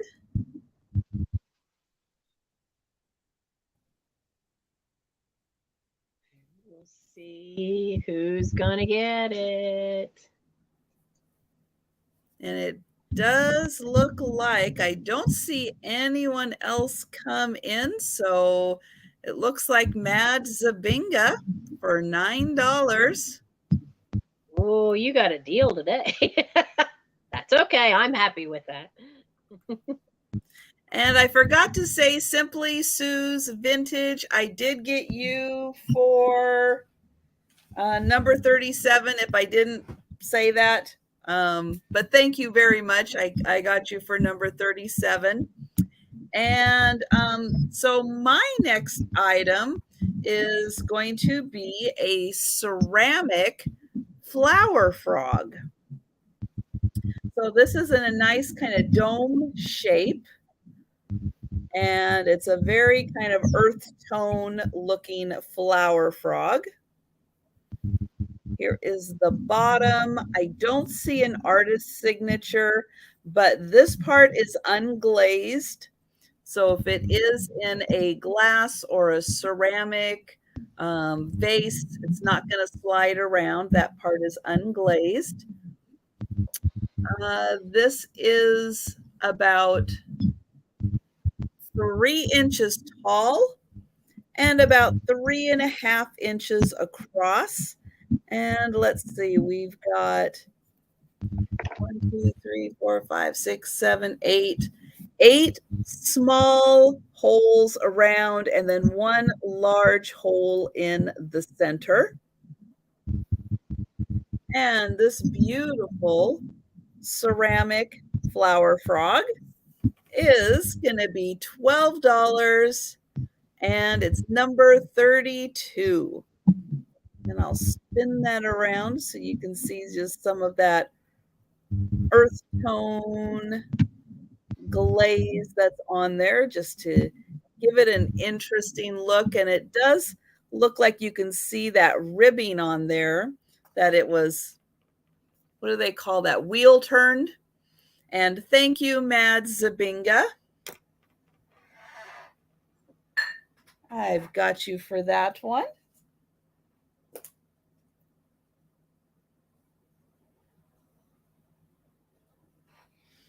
And it looks like we've lost Nancy for a second. She is probably checking on her buckets because, yep, she's having a little bit of a roof leaking problem today.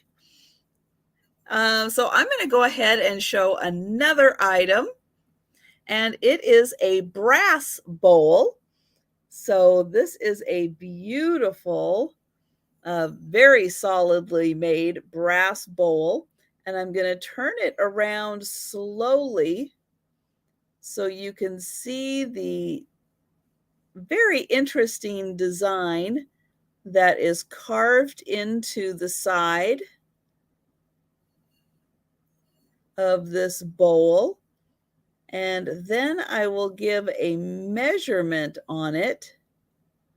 And I have no idea if this is trying to tell a little story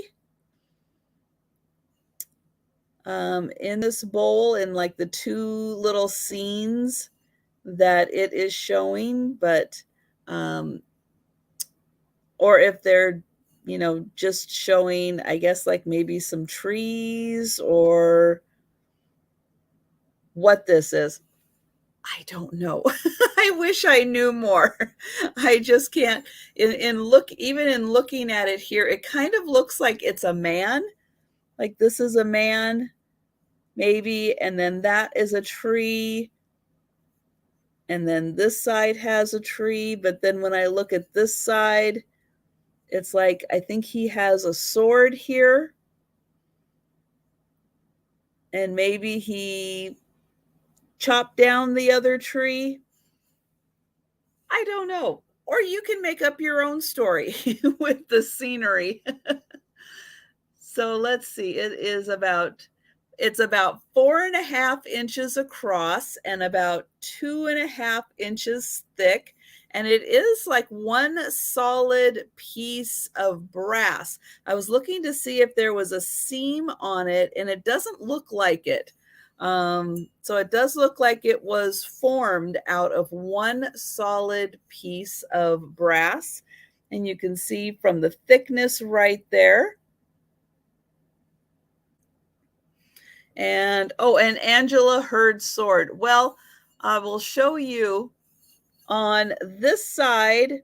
I think that is a man, and he doesn't have his sword drawn, but on this side, I think it is that same man, and then his sword right here is drawn. That's what I see. But who knows what's really going on here? Again, you can make up your own story for that one. And I know, Linda, believe me, I don't take insult to it, because I get told all the time that there's something about my voice and I do put people to sleep. Not in a bad way, though. And so this beautiful brass bowl is $12, and it is number 35. So $12, number 35 for the like one solid piece of brass. No seams on this at all. So one solid piece. And that was number 35. Let's see. Still no Nancy. So I will go ahead and go on to my next item. Let's see, which is going to be an angel. So she does have a cord for hanging that is on the inside. She is a ceramic angel. So yeah, this was done, boy, I don't know when, at some point that they were able to get that in there. But here she is. And she's very nicely done with white and blue. And then you can see she has nice detailing of her face. And hi, I Spy Queens. Here are her wings on the back. And then she does have the mark here of 1975 on the back. 1975. And she is about 6 inches tall.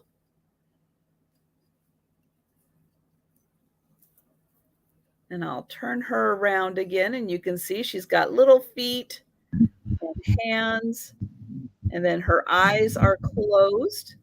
So for the 1975 6-inch angel, and she is ceramic.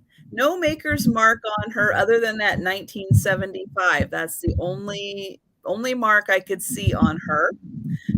She is $10, and she's number 29. So $10, number 29.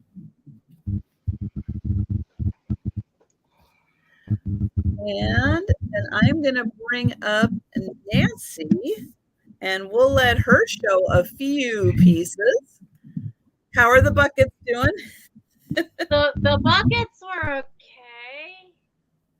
Another chunk of ceiling came. I knew I heard something. Another piece of the plaster came off the ceiling. Uh-oh. Because I heard a noise that I went, that's not a good noise. I don't know what that is, but that's not a good noise. Ooh, uh-oh. So, yeah. Yeah. Well, well, you know, I look at it this way. That ceiling's going to have to come down anyway. And there's a light right outside of it that has never worked in my lifetime, except once when water actually got into the light bulb. That was a little scary. I think I was 12 then.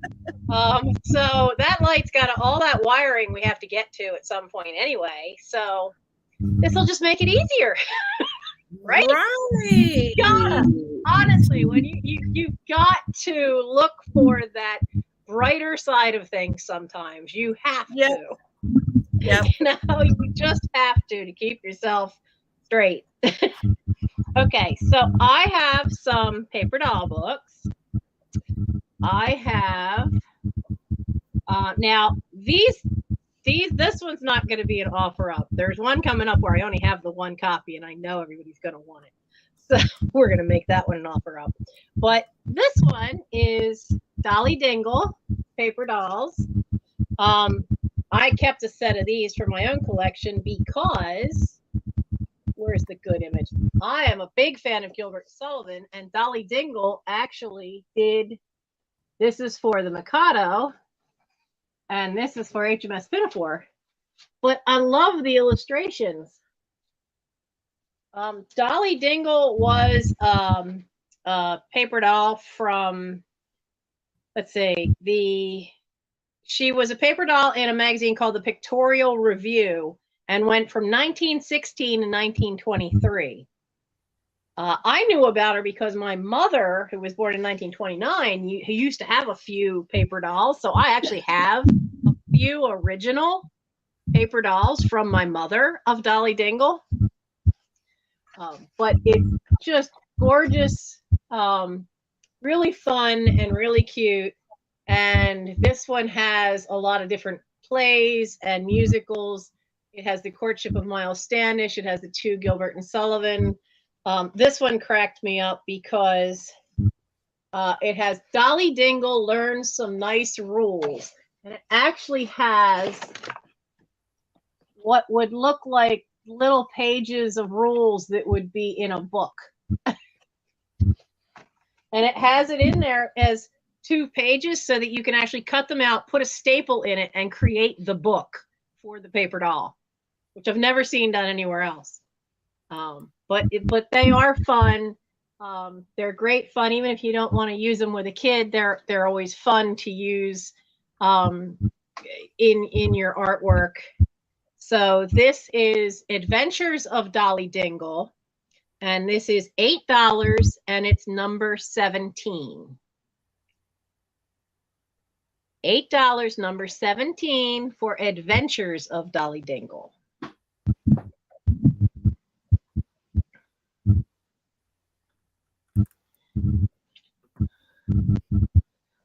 Oh, wow.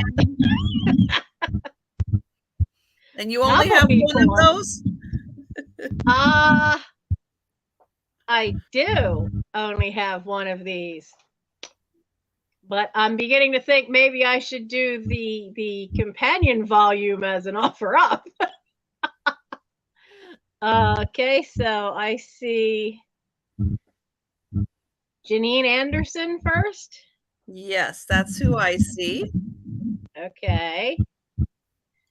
So maybe I should do the second one as an offer. Because I can't get these again. I don't believe that Dover Publication, they've cut back a huge amount on the amount of paper dolls that they do.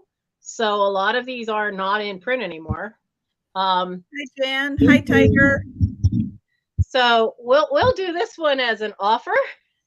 Okay. And we'll start it at 8. This is more Dolly Dingle paper dolls. And this one has the holidays in it. Ooh. So, yeah. Ooh, wait till you see. So because she was during the time period of World War I, you do have the soldier in there. But all this is 2 pages of Christmas.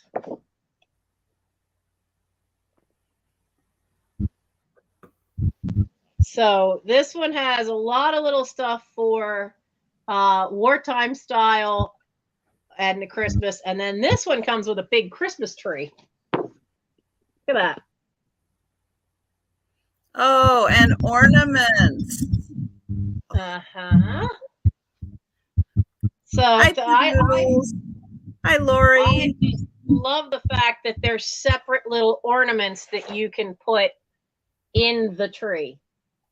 That is so cute. That is just awesome. And here's another part. She has a party for her friend little Polly, but her party outfit is a tree.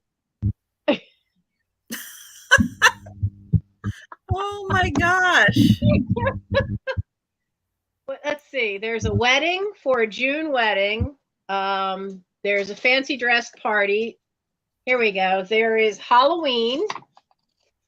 Ooh. And then there is this side, which is the patriotic one. Yes, what do you think you're doing, little miss? I'm busy. I think I'm going to be attacked by a cat soon. This is a welcome home party, but he's got the Navy uniform going on there. But yeah, these are just awesome. This is here's two of her friends. This is Maxine. And the other side is Marietta. Hey, what are you doing? Don't knock over the bunny. Did you hurt the bunny? No, you didn't hurt the bunny. Excuse me, doctor. Excuse me. Hello. Hello, doctor. This is the doctor. This is my cat. All the kittens that were rescued from the shed next door were given Doctor Who names. She was the runt of the litter, so she stayed with me. And yes, she tends to do this whenever I have a sale. So this is, as I said, this is the companion one. Oh, it says on the back what they have. June wedding, the flower girl at the wedding, her friends. Oh, it has Thanksgiving dinner, and it has Washington's birthday party in it, which are on the same page. That's the last. Whoops, this way. Yes. Oh, I'm so sorry, Your Highness. Did the book get in your way, Princess? What? So I can't see the chat now, so you'll have to decide when to call. Well, I do see the offers slowing down, so we'll go ahead and count it down. All right, come on, Furball. So we are going once. Oh, doctor. She wants her mom time. And going twice. And bid end.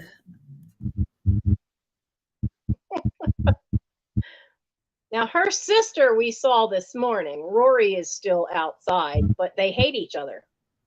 And Rory so much wants to come in and become part of our house, but they hate each other. And then Rory's on my crap list because she bit me, and which she's never done. She's been out there for 1.5 years. I've been working with her, and she's never bit me. And but she was bleeding on her paw, and you know, cats don't like their paws touched. Yeah. So I was putting antibiotic ointment on it, and I was between her and the steps to get off the porch. So I was stupid. I was blocking her escape route. So she didn't bite hard, but she bit enough that one little bit went in the side of my hand, one fang.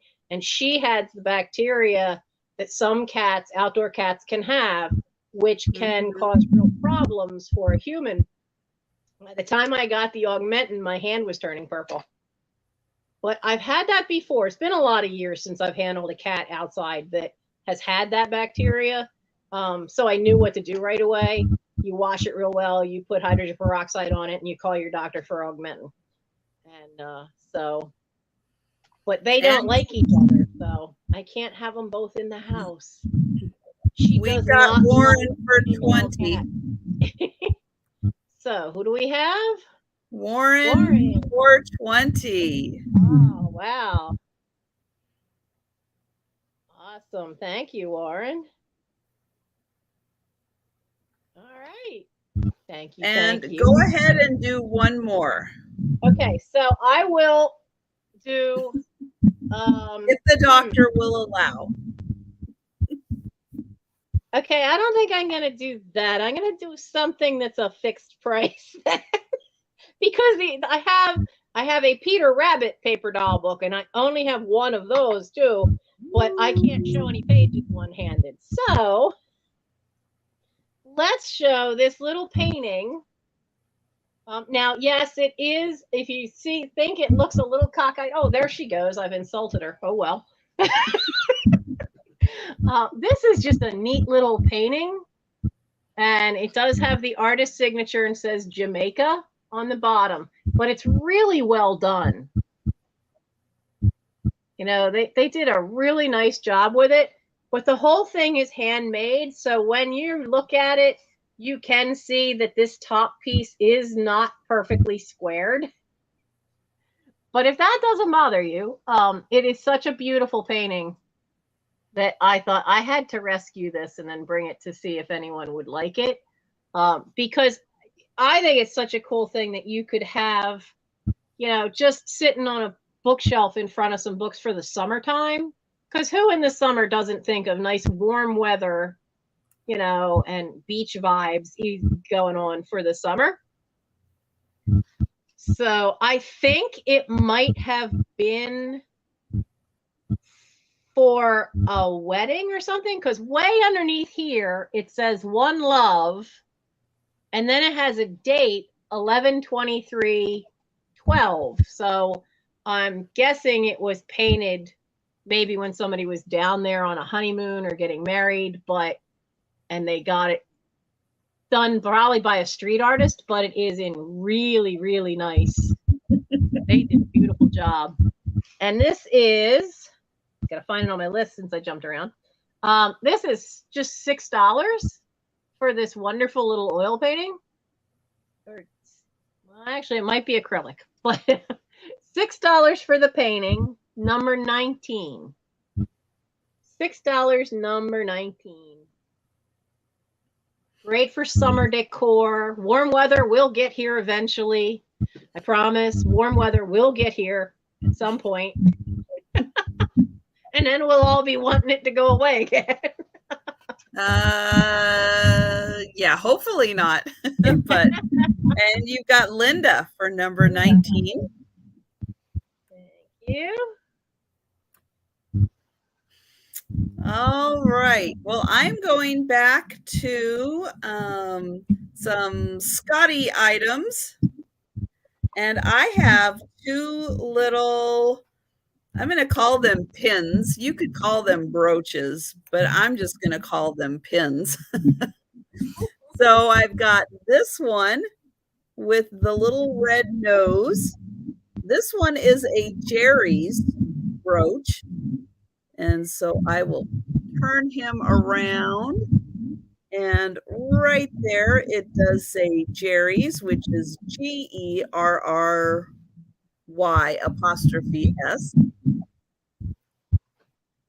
And this one is kind of small.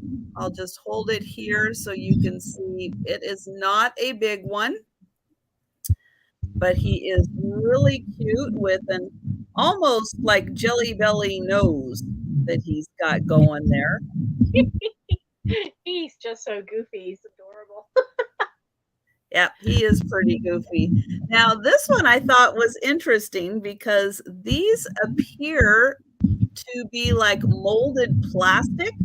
And I thought, oh, well, that's kind of cute. Somebody put these two together, and it's molded plastic.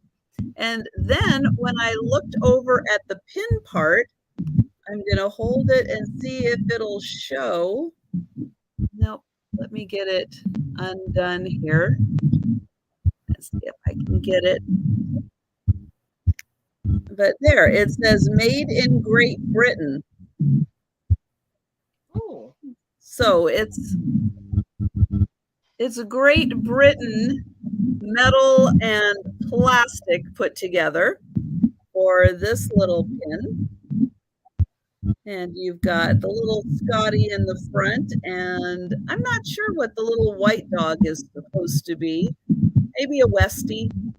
I have no idea. Yeah, They the head looks just slightly different, so yeah, might be a Westie.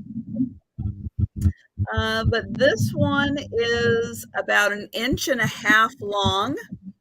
The Jerry's maybe 1.25 inches long. You can see the one is just maybe ever so slightly longer than the other one. But for these little two, and especially for this Jerry's, because he appears to be something kind of special. But for both of these, they are going to be $15 for the pair, and they're number 24. And you get the little Jerry's and the Great Britain little dogs. So $15, number 24 for both of those pins. All right, and back to Nancy. Okay, so I have to move stuff now. Let's do the other paper doll offer up that I've only got one. And with Easter coming, it's Peter Rabbit. I have been holding on to this one for months. And we're going to start it at how much? We're going to start this one at 10 because I know it's going to go past that. But it is a Dover publication, and it is, who did the artwork? Kathy Allert. Now, they kept some. They also have some of the original, which is this one. The rabbit himself is the original artwork, but then her designs are for some interesting outfits, because who would think the bunny would go to the beach and have a pool float of a big duck? As I said, though, this is the only one, the only one I found of this. He's even an astronaut. I love how the ears poke through the spacesuit. And then this is it's an early fireman, which that helmet is what they used to wear back in the day, like way, way back. He goes snorkeling. So if you were doing something for kids, Demetris, yes, number 21 for the pink. I've got you. Thank you. So if you're doing something for kids, this one's just so much fun. And you even have a bunny superhero. You have bunny fishing. There's this is the big one. The big one's the last page. Oh, wow. Look at that. I just love that they leave room for the ears, that you have to put spots for the ears through the helmet. Oh, yeah. Man, that is so good. Isn't that great? And I love that the bike, you know who the manufacturer of the bike was? McGregor, which was the farmer. Oh, that is so good. But, I mean, they gave him all kinds of jobs, from rock band to magician to ice skater. They basically she just reimagines about, what could he do if you could transform him into everything from policeman to Santa Claus to a magician, a backpacker, space bunny, skier. I haven't found the skier yet. Oh, wow, the skier's a big space bunny. Oh, that's right. Trisha was looking away when we got to Space Bunny. We'll have to back up and show Space Bunny. Oh my gosh, Space Bunny. Space Bunny? Where is Space Bunny? There we go. There's Space Bunny. Oh, even the patch has Space Bunny. There we go. Look at those ears. But even the patch hysterical. Has the Space Bunny planting the flag on the moon. Is on. So there's funny little details on some of them. This one cracks me up because this is very like gin joint. It's a raccoon coat, I think, but it's a long fur coat with the cap. My grandfather had that actual outfit. Used to sing in the gin joints during Prohibition. Him and my grandmother. Here's the Santa one. There's the Santa. And that has room for his ears too. Yep. Oh, very cute. Room for the ears. So yeah, I mean, this one was just so much fun. You know, to have him go.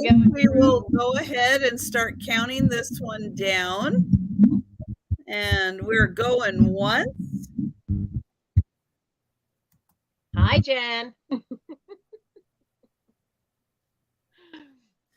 And we're going twice. Yeah, I've been hanging on to this one going, I'm saving that for Easter. Well, sure. I mean, you have to. You had to. And bid end.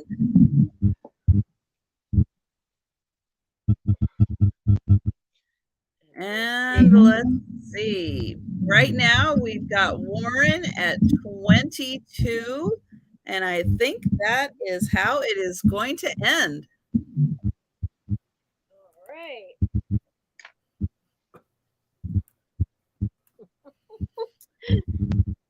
Okay, well, my next item is a copper and brass. It could be a pitcher, but I'm thinking it's a vase of some kind, or you can use it however you want to. Just have it as a little piece of decor. It's not a big one. It is a smaller one. So the body here is 6 inches. And you can see this part is copper. It's got the brass around where the two sections meet. It's got the brass handle, and it's got the pounded copper body. And then it has a brass kind of footing on it. And then you can use this again however you like to. And it is going to be, again, about 6 inches tall on this one. It is $12, and it's number 33 for the copper and brass. So $12, number 33.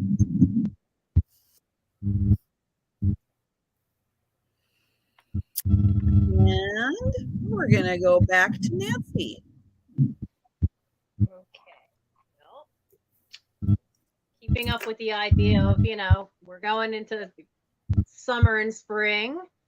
I know some people like that country animals decor and have roosters and chickens for their kitchens. Maybe their sunroom, you know, because that's another place. A friend of mine did that once, is that they had a sunroom added onto their house, and I laughed because she had done the whole thing up to look like it was kind of almost like a barn on the inside.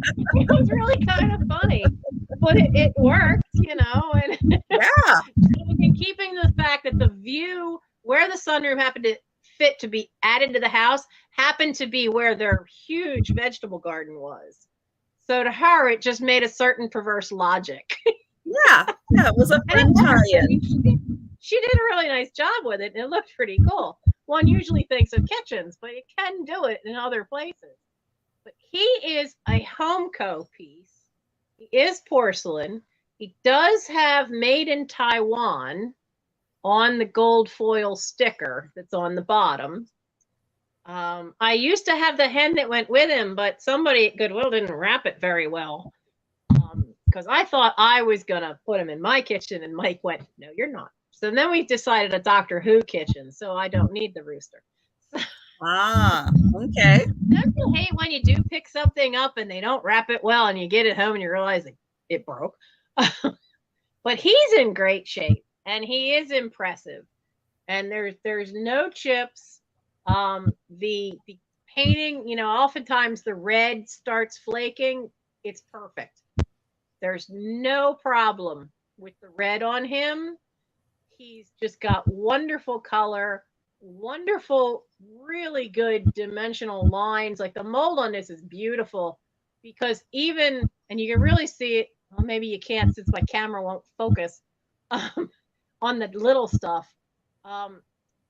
You can see a little bit that this is where the mold line probably was. But when you look at all the little feathers around it, there's all these teeny little indented lines on the tips of all the other feathers, even on the tail. So he's really, really, really nicely done. And he is a home comb rooster. He is $9 and he's number 6. $9, number 6. And how tall is he? He's 6.5 inches tall. He's really, really good example. They redid their Homeco redid their design for their chicken figures later, I guess in the 80s, and they don't have as much detail. And then after that, it didn't seem to be in production for that long after that. Mm-hmm. He's an earlier one. So I don't see anyone for our rooster. Okay, well, I next have a necklace, and I have been trying to figure out what this is made out of. It feels like a very lightweight wood. And to me, that's what it looks like. Like if I separate this out and I get in kind of close here, to me, it just kind of has a very lightweight wood feel to it. And you can see these are all beautifully proportioned just to get larger and larger and larger as it goes down. But they are really nice proportions, beautiful colors that are used. And then this is a shell that's also attached to it. So you can wear it, I guess, to have shell show or to have a beautiful piece of painted wood that also matches. And this necklace is about 20 inches. So when you wear it, it's going to hit probably right about here as it goes down. And then right at the clasp, it has this little bauble of, I don't know, shell it almost feels like, right down there. And the beautiful necklace is going to be $8 and it's number 39. So $8, number 39, and it's just very nicely, symmetrically made. And very nice colors, I think, for spring and even into Easter because it's got like the pink and the orange in there. And that was mine, so we're going to go back to Nancy. Okay, I have 3 of them, so I can take one for each of the first 3 people that might put in that they want these. Shackman Company was a company that did reproductions of Victorian and vintage items. They did games, they did paper stuff, they did decorations with it. They repurposed images from greeting cards. They repurposed images from what they call scraps, which were the little paper pieces that were lithographs that were used in scrapbooking back then. And they their real heyday was the 80s and the 90s when all that Victoriana was out. But Shackman itself had been a publishing company that made stuff back in the 1800s all the way up to then. They no longer exist, sadly. So when you find their stuff, it's usually a great little find. Now, these are all, I think the biggest one of these is the width of a 50-cent piece, which would be this one. But they're all little images. They're all stickers. There's 3 sheets in here.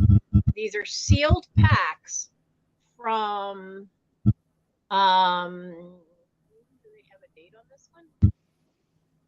It says number 1985, but I'm betting it's from a little bit later than that. But it was printed in China, and they often, when they would do these, they would use acid-free paper.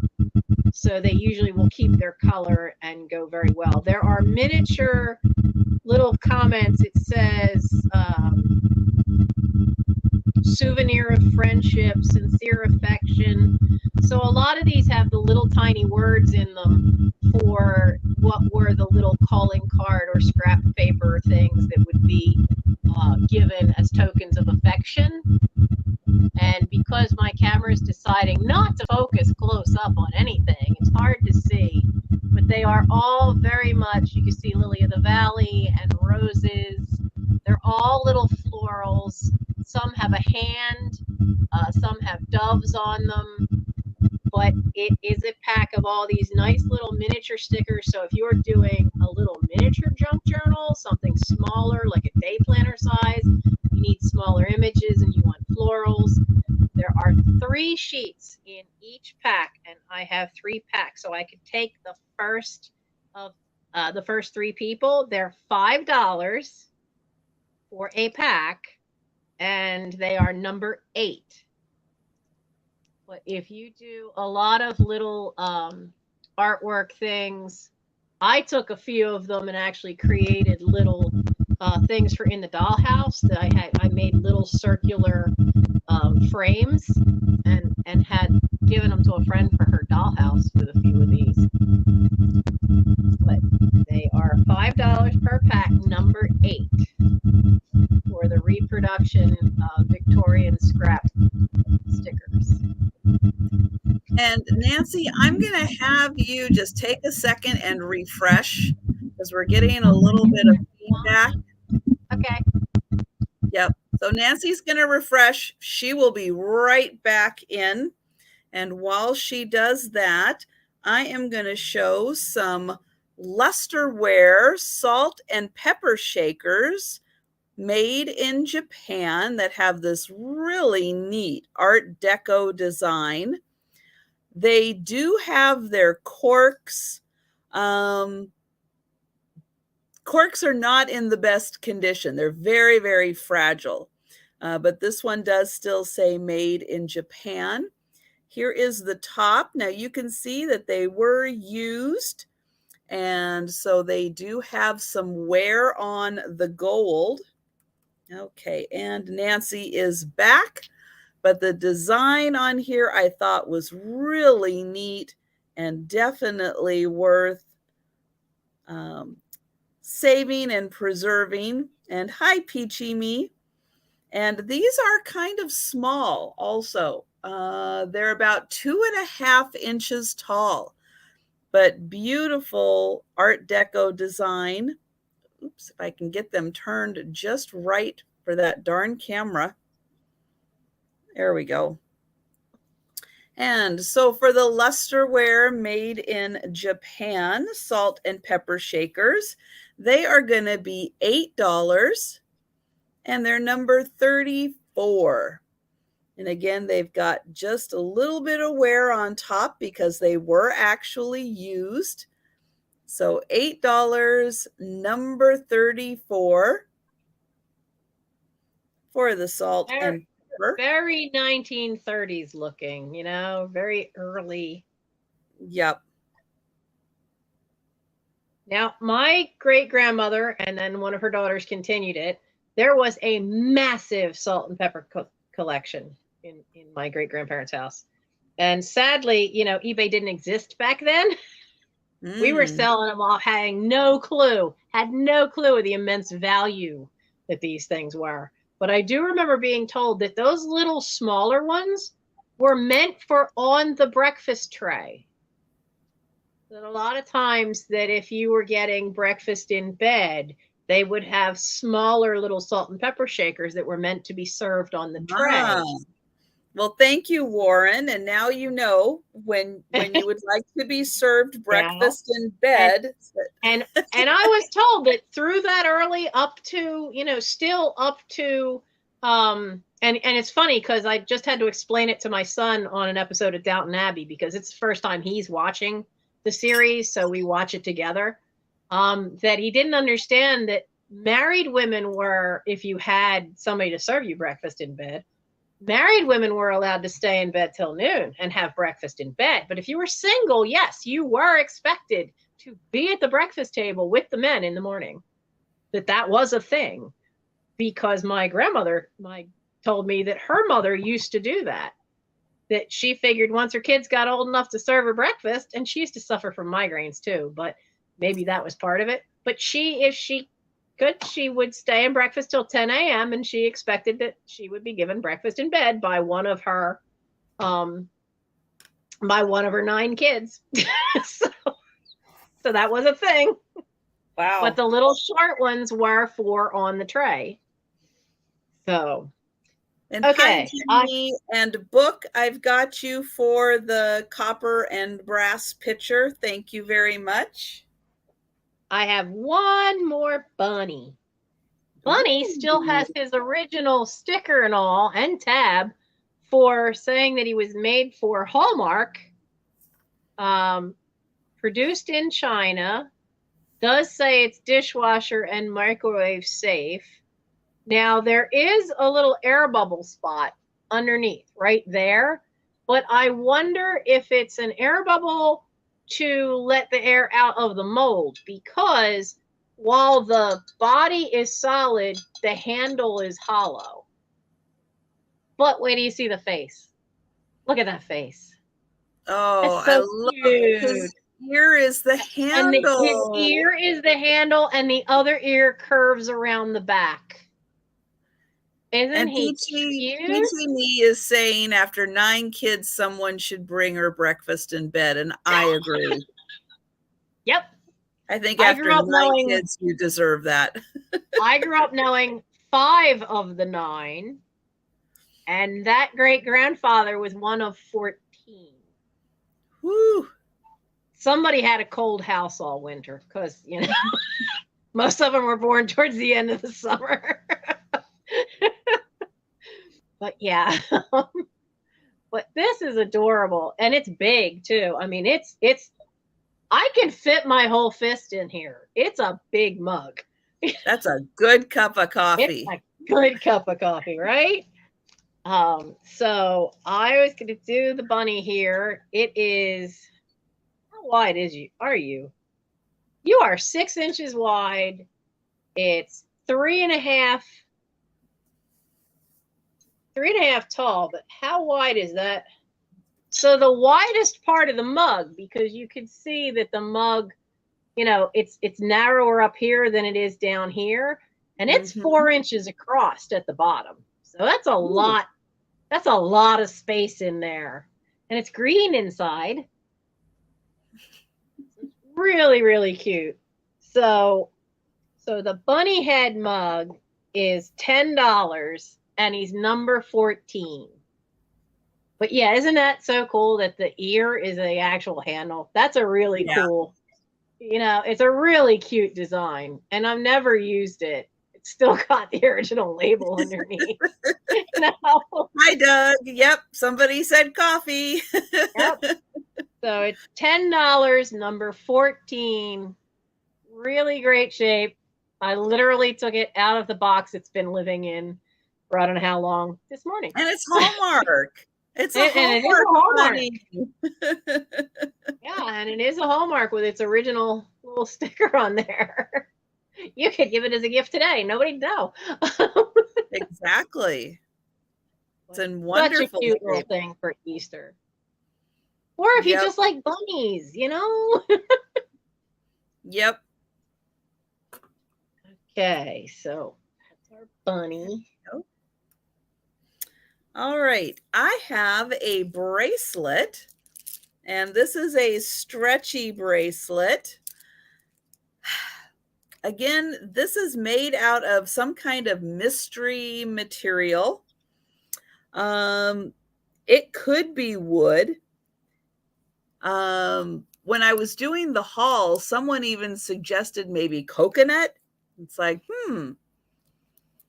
I don't know. It's super lightweight. So whatever this is, and it does appear to be some kind of natural material that is being used.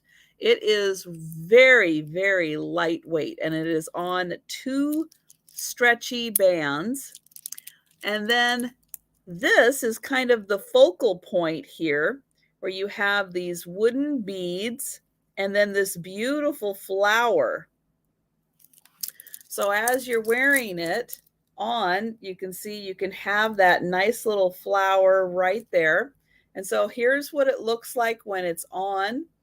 It is so fun, but again, it is nice, lightweight. It feels like nothing. These aren't stones or anything that are heavy like that. And then these appear to be little wooden beads in between. So yeah, it's some sort of natural material that is colored purple, but it is so fun, again, with that pretty little flower right there, bringing it all together. And then here is how the rest of it just kind of looks, just very organic, very natural. And if you didn't want to use this as a bracelet, it would be fun just around, like if you put it around a vase for some decoration, or, tie back your curtains. It could be fun with that. Again, with that pretty, where'd that flower go? With that flower little center point there. Could be a very boho design also. And it is going to be $8, and it is number 40. And it's a beautiful purple color. So $8, number 40 on that one. And let's see, since we lost Nancy, I'm going to go ahead and show another item, which is this vase. So this is a tall, skinny bud vase. It is clear glass, but it has these beautiful gold bands around it. So very Hollywood Regency style. It has a gold band around the bottom also. It measures about 10 inches tall, so it's a very nice long bud vase. And this one is going to be $8, and it is number 28. So for the beautiful, like Hollywood Regency style bud vase, $8, number 28. And Nancy should have 2 items left. She's been busy. She really didn't have a chance to. My mail carrier just came, so go ahead and show. Then it's my turn.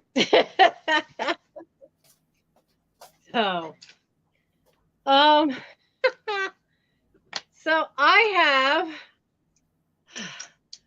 catch my breath, trying to hurry to get up those steps with the problems with my spine and my knees. A challenge, but it's Scout night, and I had to make sure Mike was awake and leaving for Scouts, and check the bucket. So I have 2 Bartlett Collins cowboy shot glass. Now this one, he's been laying on his pack. It says Sidewinder because there's a little snake there, and he's about to shoot it. Now this one has Now, that is actually a purple color. Now, when they made these, they made a set of 4. Bartlett Collins was the company that did them. Now, this one says, if you drink, don't drive. And he's hanging on to the horse's tail, letting the horse drag him along. I thought it was just kind of funny. Now, this one's clear on the bottom. That's because that was part of the set. There was a set of 4 made by Bartlett Collins, and they each had a color. One was purple, one was red, one was yellow, one was clear. That way everybody knew which shot glass was theirs, I guess. But I have 2 of them. I have 2 of them, and they are in great shape. There's no loss to the image of the cowboys in black.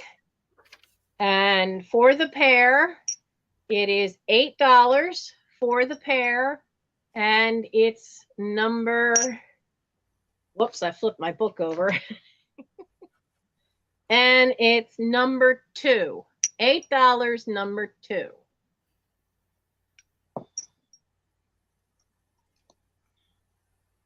Now, my other thing, my last thing, is an offer up. Now, there are 3 of them, and we're going to start the offers at 12. And you've got Carol for number 2. Oh. Hi, Carol. And I'm sorry, we're starting this at how much? At 12. Okay. And it's for a set of plaques, vintage wall plaques, mid-century modern all the way. Carol, dear, make sure you email me, please, because I do not believe I have your information. So these do have Artco, fine quality, made in Japan, and it says Dallas. So Artco was in Dallas. They all 3 still have the original sticker. They all have the little hanger piece. They're beautiful. They are all florals with this nice eggshell kind of coloring, shade of white background. It's a satin finish, which gives that gold a kind of metallic, almost makes it look like it actually is metal, but that's painted. So you have the pansies, and you have what I guess is an aster or a daisy. And then you have the rose. So you have all 3 of them that would have hung along your wall together. And there's no chips, no cracks, no dings to the gold paint. And just wonderful 1950s wall plaques that you can have. It's an offer up starting at 12. The nice part of these too is if you have somewhere where you just have a small space, you know, the small width somewhere between door jamb and window. I've lost you can hang them up going right up the wall.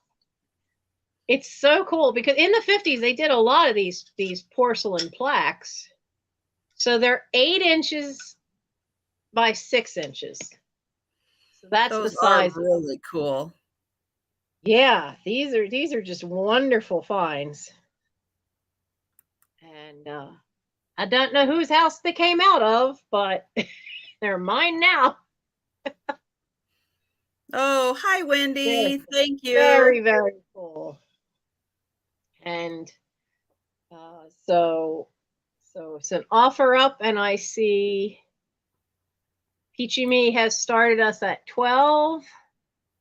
I really like the pansies because that's one of my favorite flowers. I love pansies. So, and as I said, they all 3 have their original sticker.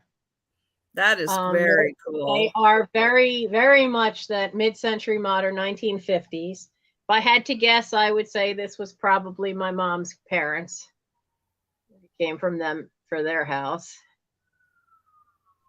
After Oh all, my that's why it's goodness. called This Overstuffed House. I have a lot of inheritance of people that like to, well, as this particular grandmother said, no, I'm a collector of stuff. Now we call that hoarding. Yeah, it sometimes it makes a difference as to if you have collections or if you just collect everything. Yeah. Well, and it's not so much that they collected everything. It's just that when she would change the decor and restyle and redo a room, she wouldn't get rid of any of what had already been in there that she was no longer going to use. I see. So it is a really nice trio, and it's so nice to find them in such great shape, because a lot of times you don't find the mid-century modern wall plaques. You often don't find them all together. You'll find True. just one, Yeah. or they've got chips and stuff to them. But the nice part of these is that they are porcelain. They're not a Yeah. chalkware. They Hi, are Cricket. porcelain.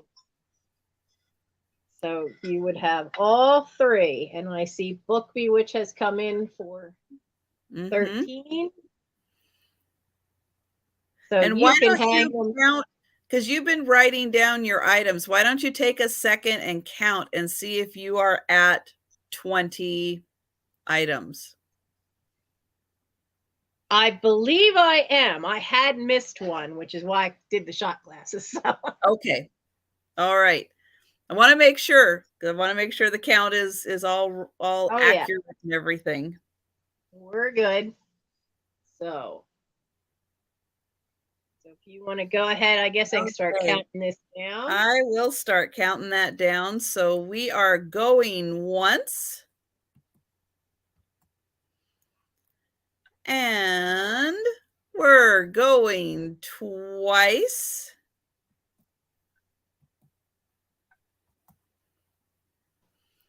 And if anyone else is interested in these, now is the time to get your offer in, because I am going to type in bid end.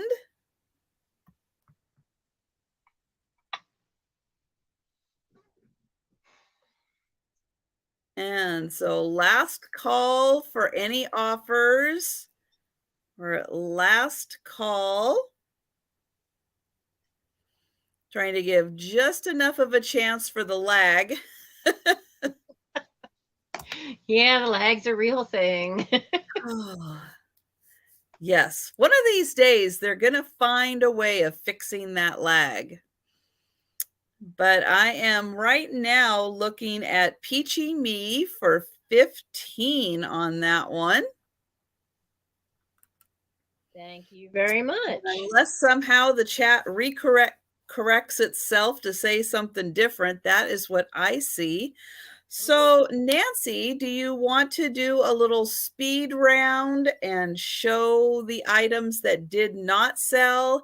And then that way, if anyone is watching this on the replay or anyone came in late, have an opportunity to see the things that didn't sell. And if you're watching this on the replay, please feel free to contact Nancy at the email address that is on the bottom of the screen.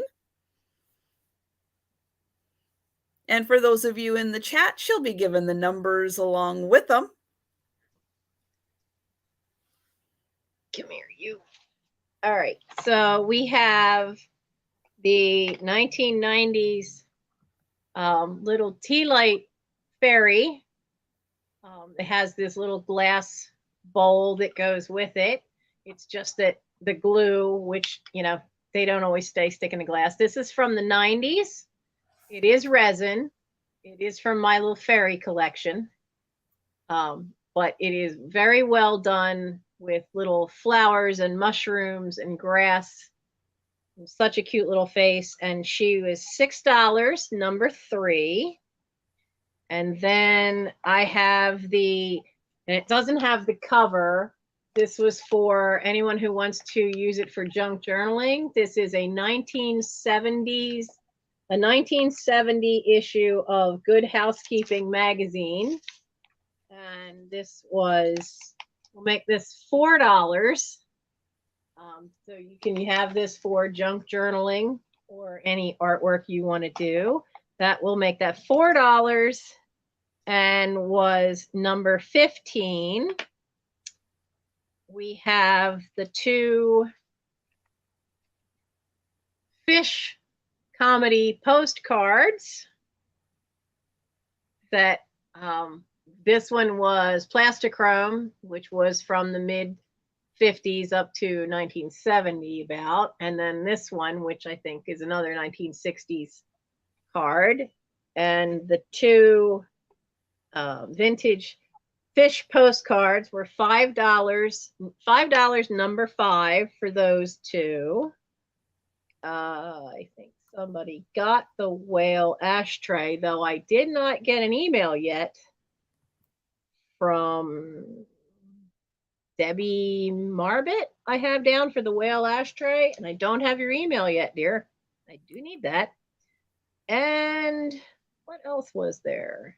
She did send me an email. I was just checking my email. So Debbie did send it to me. So if you need it, let me know if she doesn't get it to you. And you got Carol for number 5.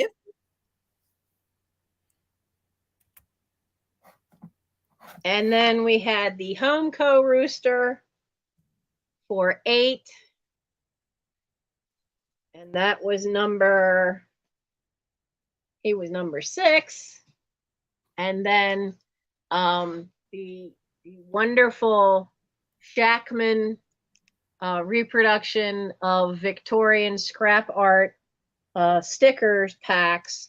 These were $5 for, you get 3 sheets of embossed pressure sensitive floral stickers from the Shackman Company, and they were $5 a pack, and that was number 8. And that was everything for me. All right, and I put Nancy's channel in the chat. So if you have not yet had a chance to subscribe to Nancy's channel, please do. And it'll make it easier for tomorrow's big sale. Oh, the shop hop. The shop hop. It'll make it a whole lot easier if you're already subscribed to Nancy's channel. So I have the Scotty dog keychain. So beautiful, kind of it looks kind of brushed nickel. I have a feeling it might be pewter. It's some kind of a metal, but it is really nice metal. I'll hold it up here so you can see he's just a couple of inches big, but a fun little keychain. He is $9, number 23.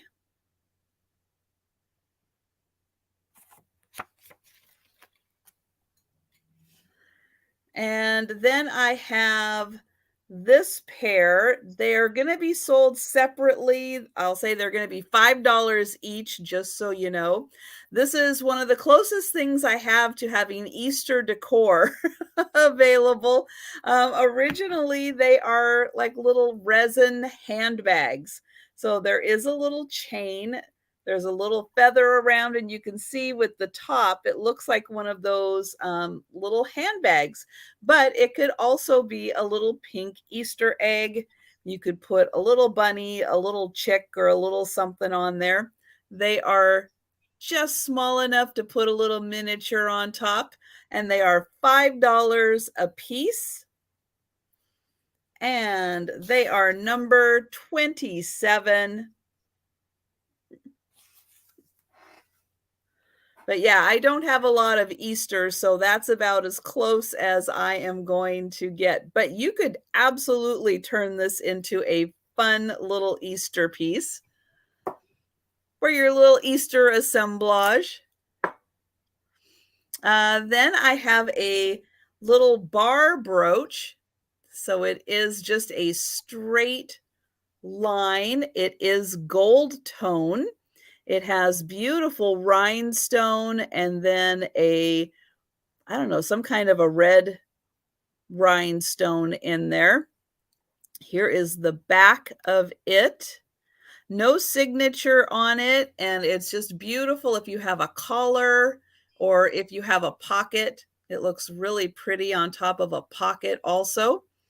And this little brooch is going to be $6, and it's number 38.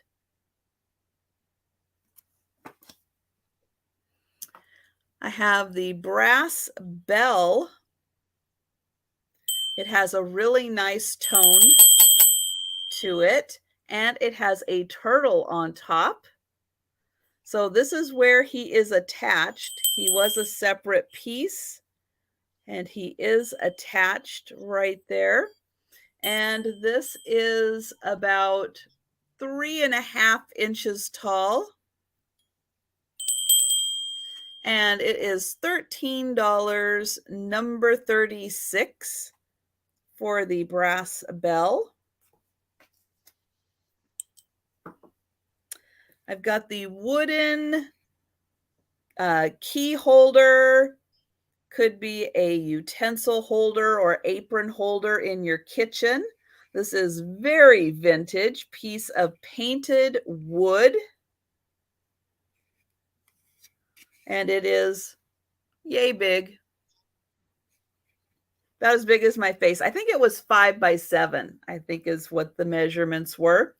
And this is $14, number 25.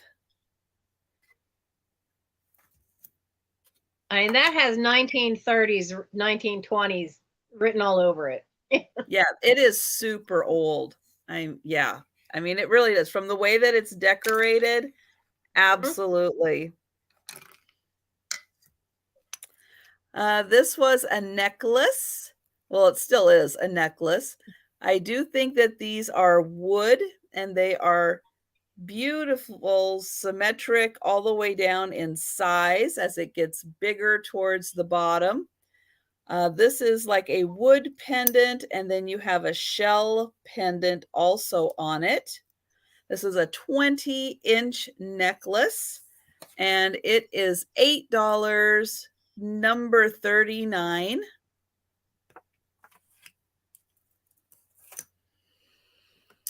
I have the ceramic bell.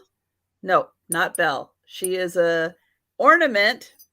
She does not have a little bell inside there, but she is a ceramic ornament. She is dated 1975, and number 39 for Cheryl. Thank you.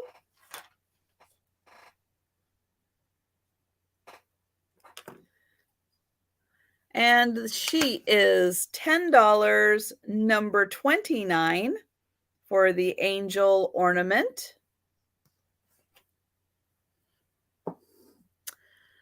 I've got the 2 Scotty pins. This one is marked Jerry's, and he has kind of a jelly belly nose there. There it is marked Jerry's. And then these are 2 little plastic animals, but they are on a little pin back that does say, oops, let me get it in there, made in Great Britain. So very interesting little piece of hardware there, made in Great Britain. And so for the 2 little Scotty pins right there, they are $15, number 24. And then I've got the purple bracelet. It has this pretty flower kind of in the center. I don't know what this material is, but it does feel very wood-like. When I did the haul, someone even suggested coconut. Very possible. It's super lightweight. If you wanted to wear this as a bracelet, it is super cute. If you want to use it around a vase or as a curtain tie back, it would be very pretty also. And this one is going to be $8, number 40. And then I have the bud vase, clear glass, beautiful gold rings around it, and then gold around the trim. And it's 10 inches tall. And this is $8, number 28. And yes, that is Gracie behind me. Very good. You can see because she's got the white. Oh, Gracie. Oh, wow. No, no, no, no, no, no, no. No, you know better than that. I don't think I've ever seen Gracie do that. We don't do that, sweetie. No, we don't. I'm sorry. The doctor's been a bad influence on her. I think so. Yes, just because the doctor does things does not mean you get to do things. No.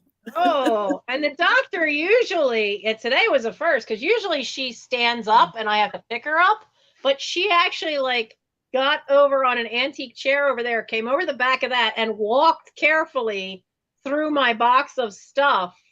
And, you know, she's learned to, if she moves slowly, she can usually get through without knocking anything over. I don't like that. I'd rather have to pick her up. Yes, I don't like that either. Oh. No, we don't do that. Well, I'm glad she waited till the end to do that when I didn't have any of the breakable stuff on that side. Yeah, you're very lucky, little girl. But anyways, if you are interested in anything we showed, please contact us on our email addresses. And Nancy, you were going to talk about the shop hop.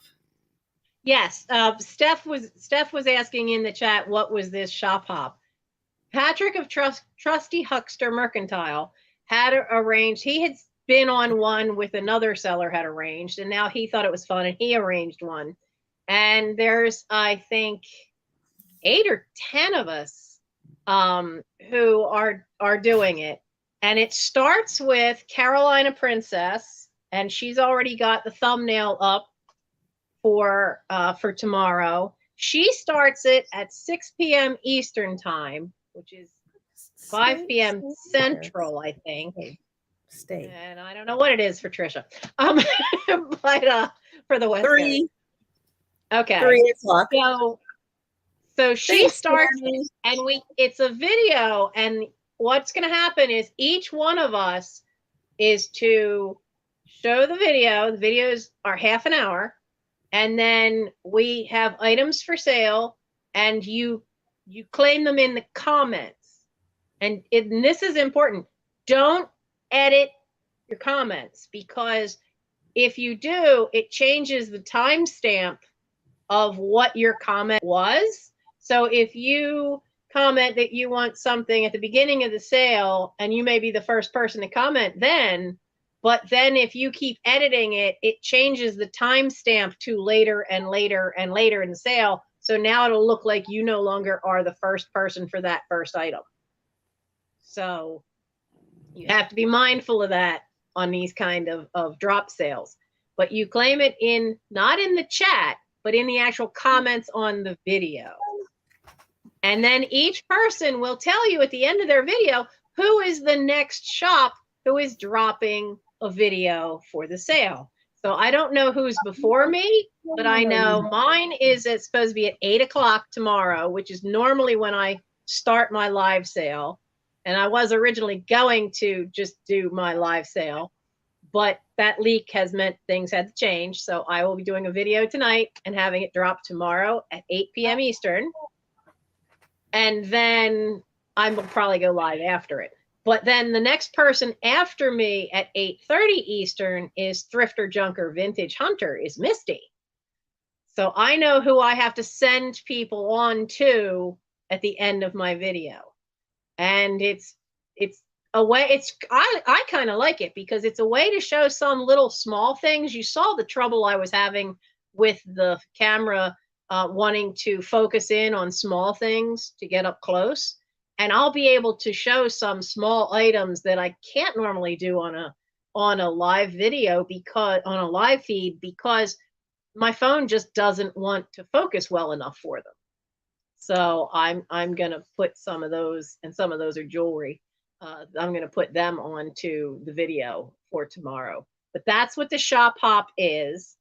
And I know Catherine Young is on the list. George the Antique Nomad is on the list. Misty's on the list.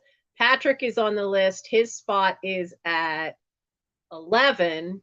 And then he added Skunky Junk. So Sean is on the list. He's actually the last one. So he'll be on at 11:30 at night. But it starts at 6 p.m. Eastern time and goes to midnight. So it's 6 hours of all these different half-hour videos from different sellers. And I know a couple of them have posted it on their Instagram. I tried to share it on my Instagram of the entire schedule. I can't look that up right now to tell you everybody because I'm filming on my phone. So it's gonna be a really cool event to be able to hop around like that. And you might, you're and we're all at such different times. Some of them. I mean, for me, it happens to hit at what has been my time. But tomorrow will also be my last day where I'm at 8 p.m. Eastern time for a live. Patrick and I are switching back. His show will be over this weekend, so we're switching back to what had been when we regularly were on. So I will go back to being a night owl and not starting until 11 p.m. Eastern time on St. Patrick's Day. So, but the shop hop is going to be fun, and it's got an amazing amount of people on it. Like I said, I just can't remember them all. I know Antique Nomad, Thrifter Junker, Vintage Hunter, Catherine Young. It starts off with Carolina Princess. I can't remember. Trusty Huckster, Mercantile, Skunky Junk, and I can't remember. I know there's a big block of people I'm missing in between there, but yeah, it should be a lot of fun. And it's a chance to spend, if you normally spend 4 or 5 hours at one live sale, here's a chance to hop through a couple of them and see sellers you've never seen before, because they might be on at times that you normally can't see their sale. So this way you can just follow along and hop to different sales. So it should be fun.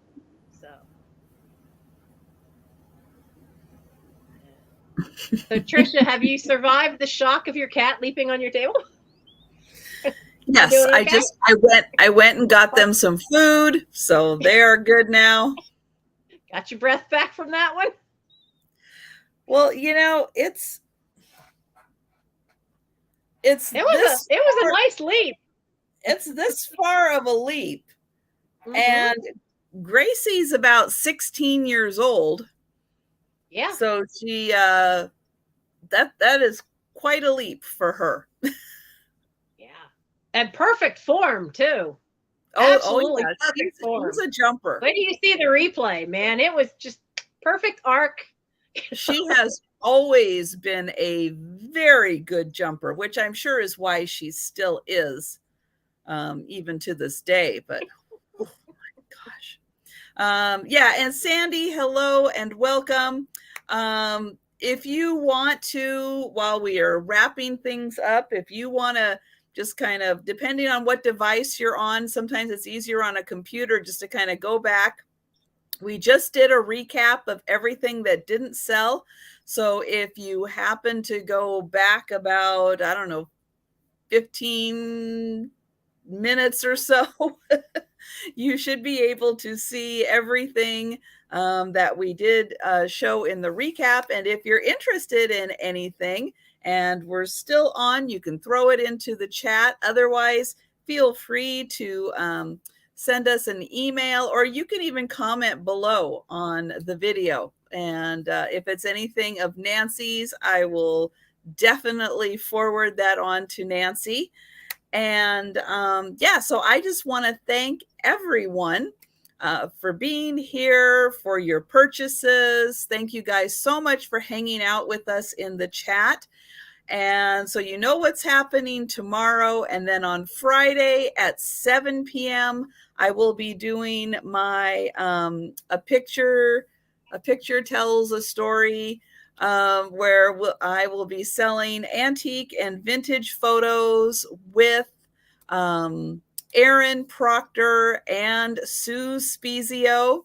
So if you haven't checked us out before, consider stopping by. It's at 7 p.m. Eastern. It is a lot of fun. It's not a fast-paced sale. It's very slow. It's a great way to wind down on a Friday night and just have a lot of fun in the chats. We talk a lot about the pictures, what's going on, what's happening, what they're wearing, the kind of time period that it was taken in.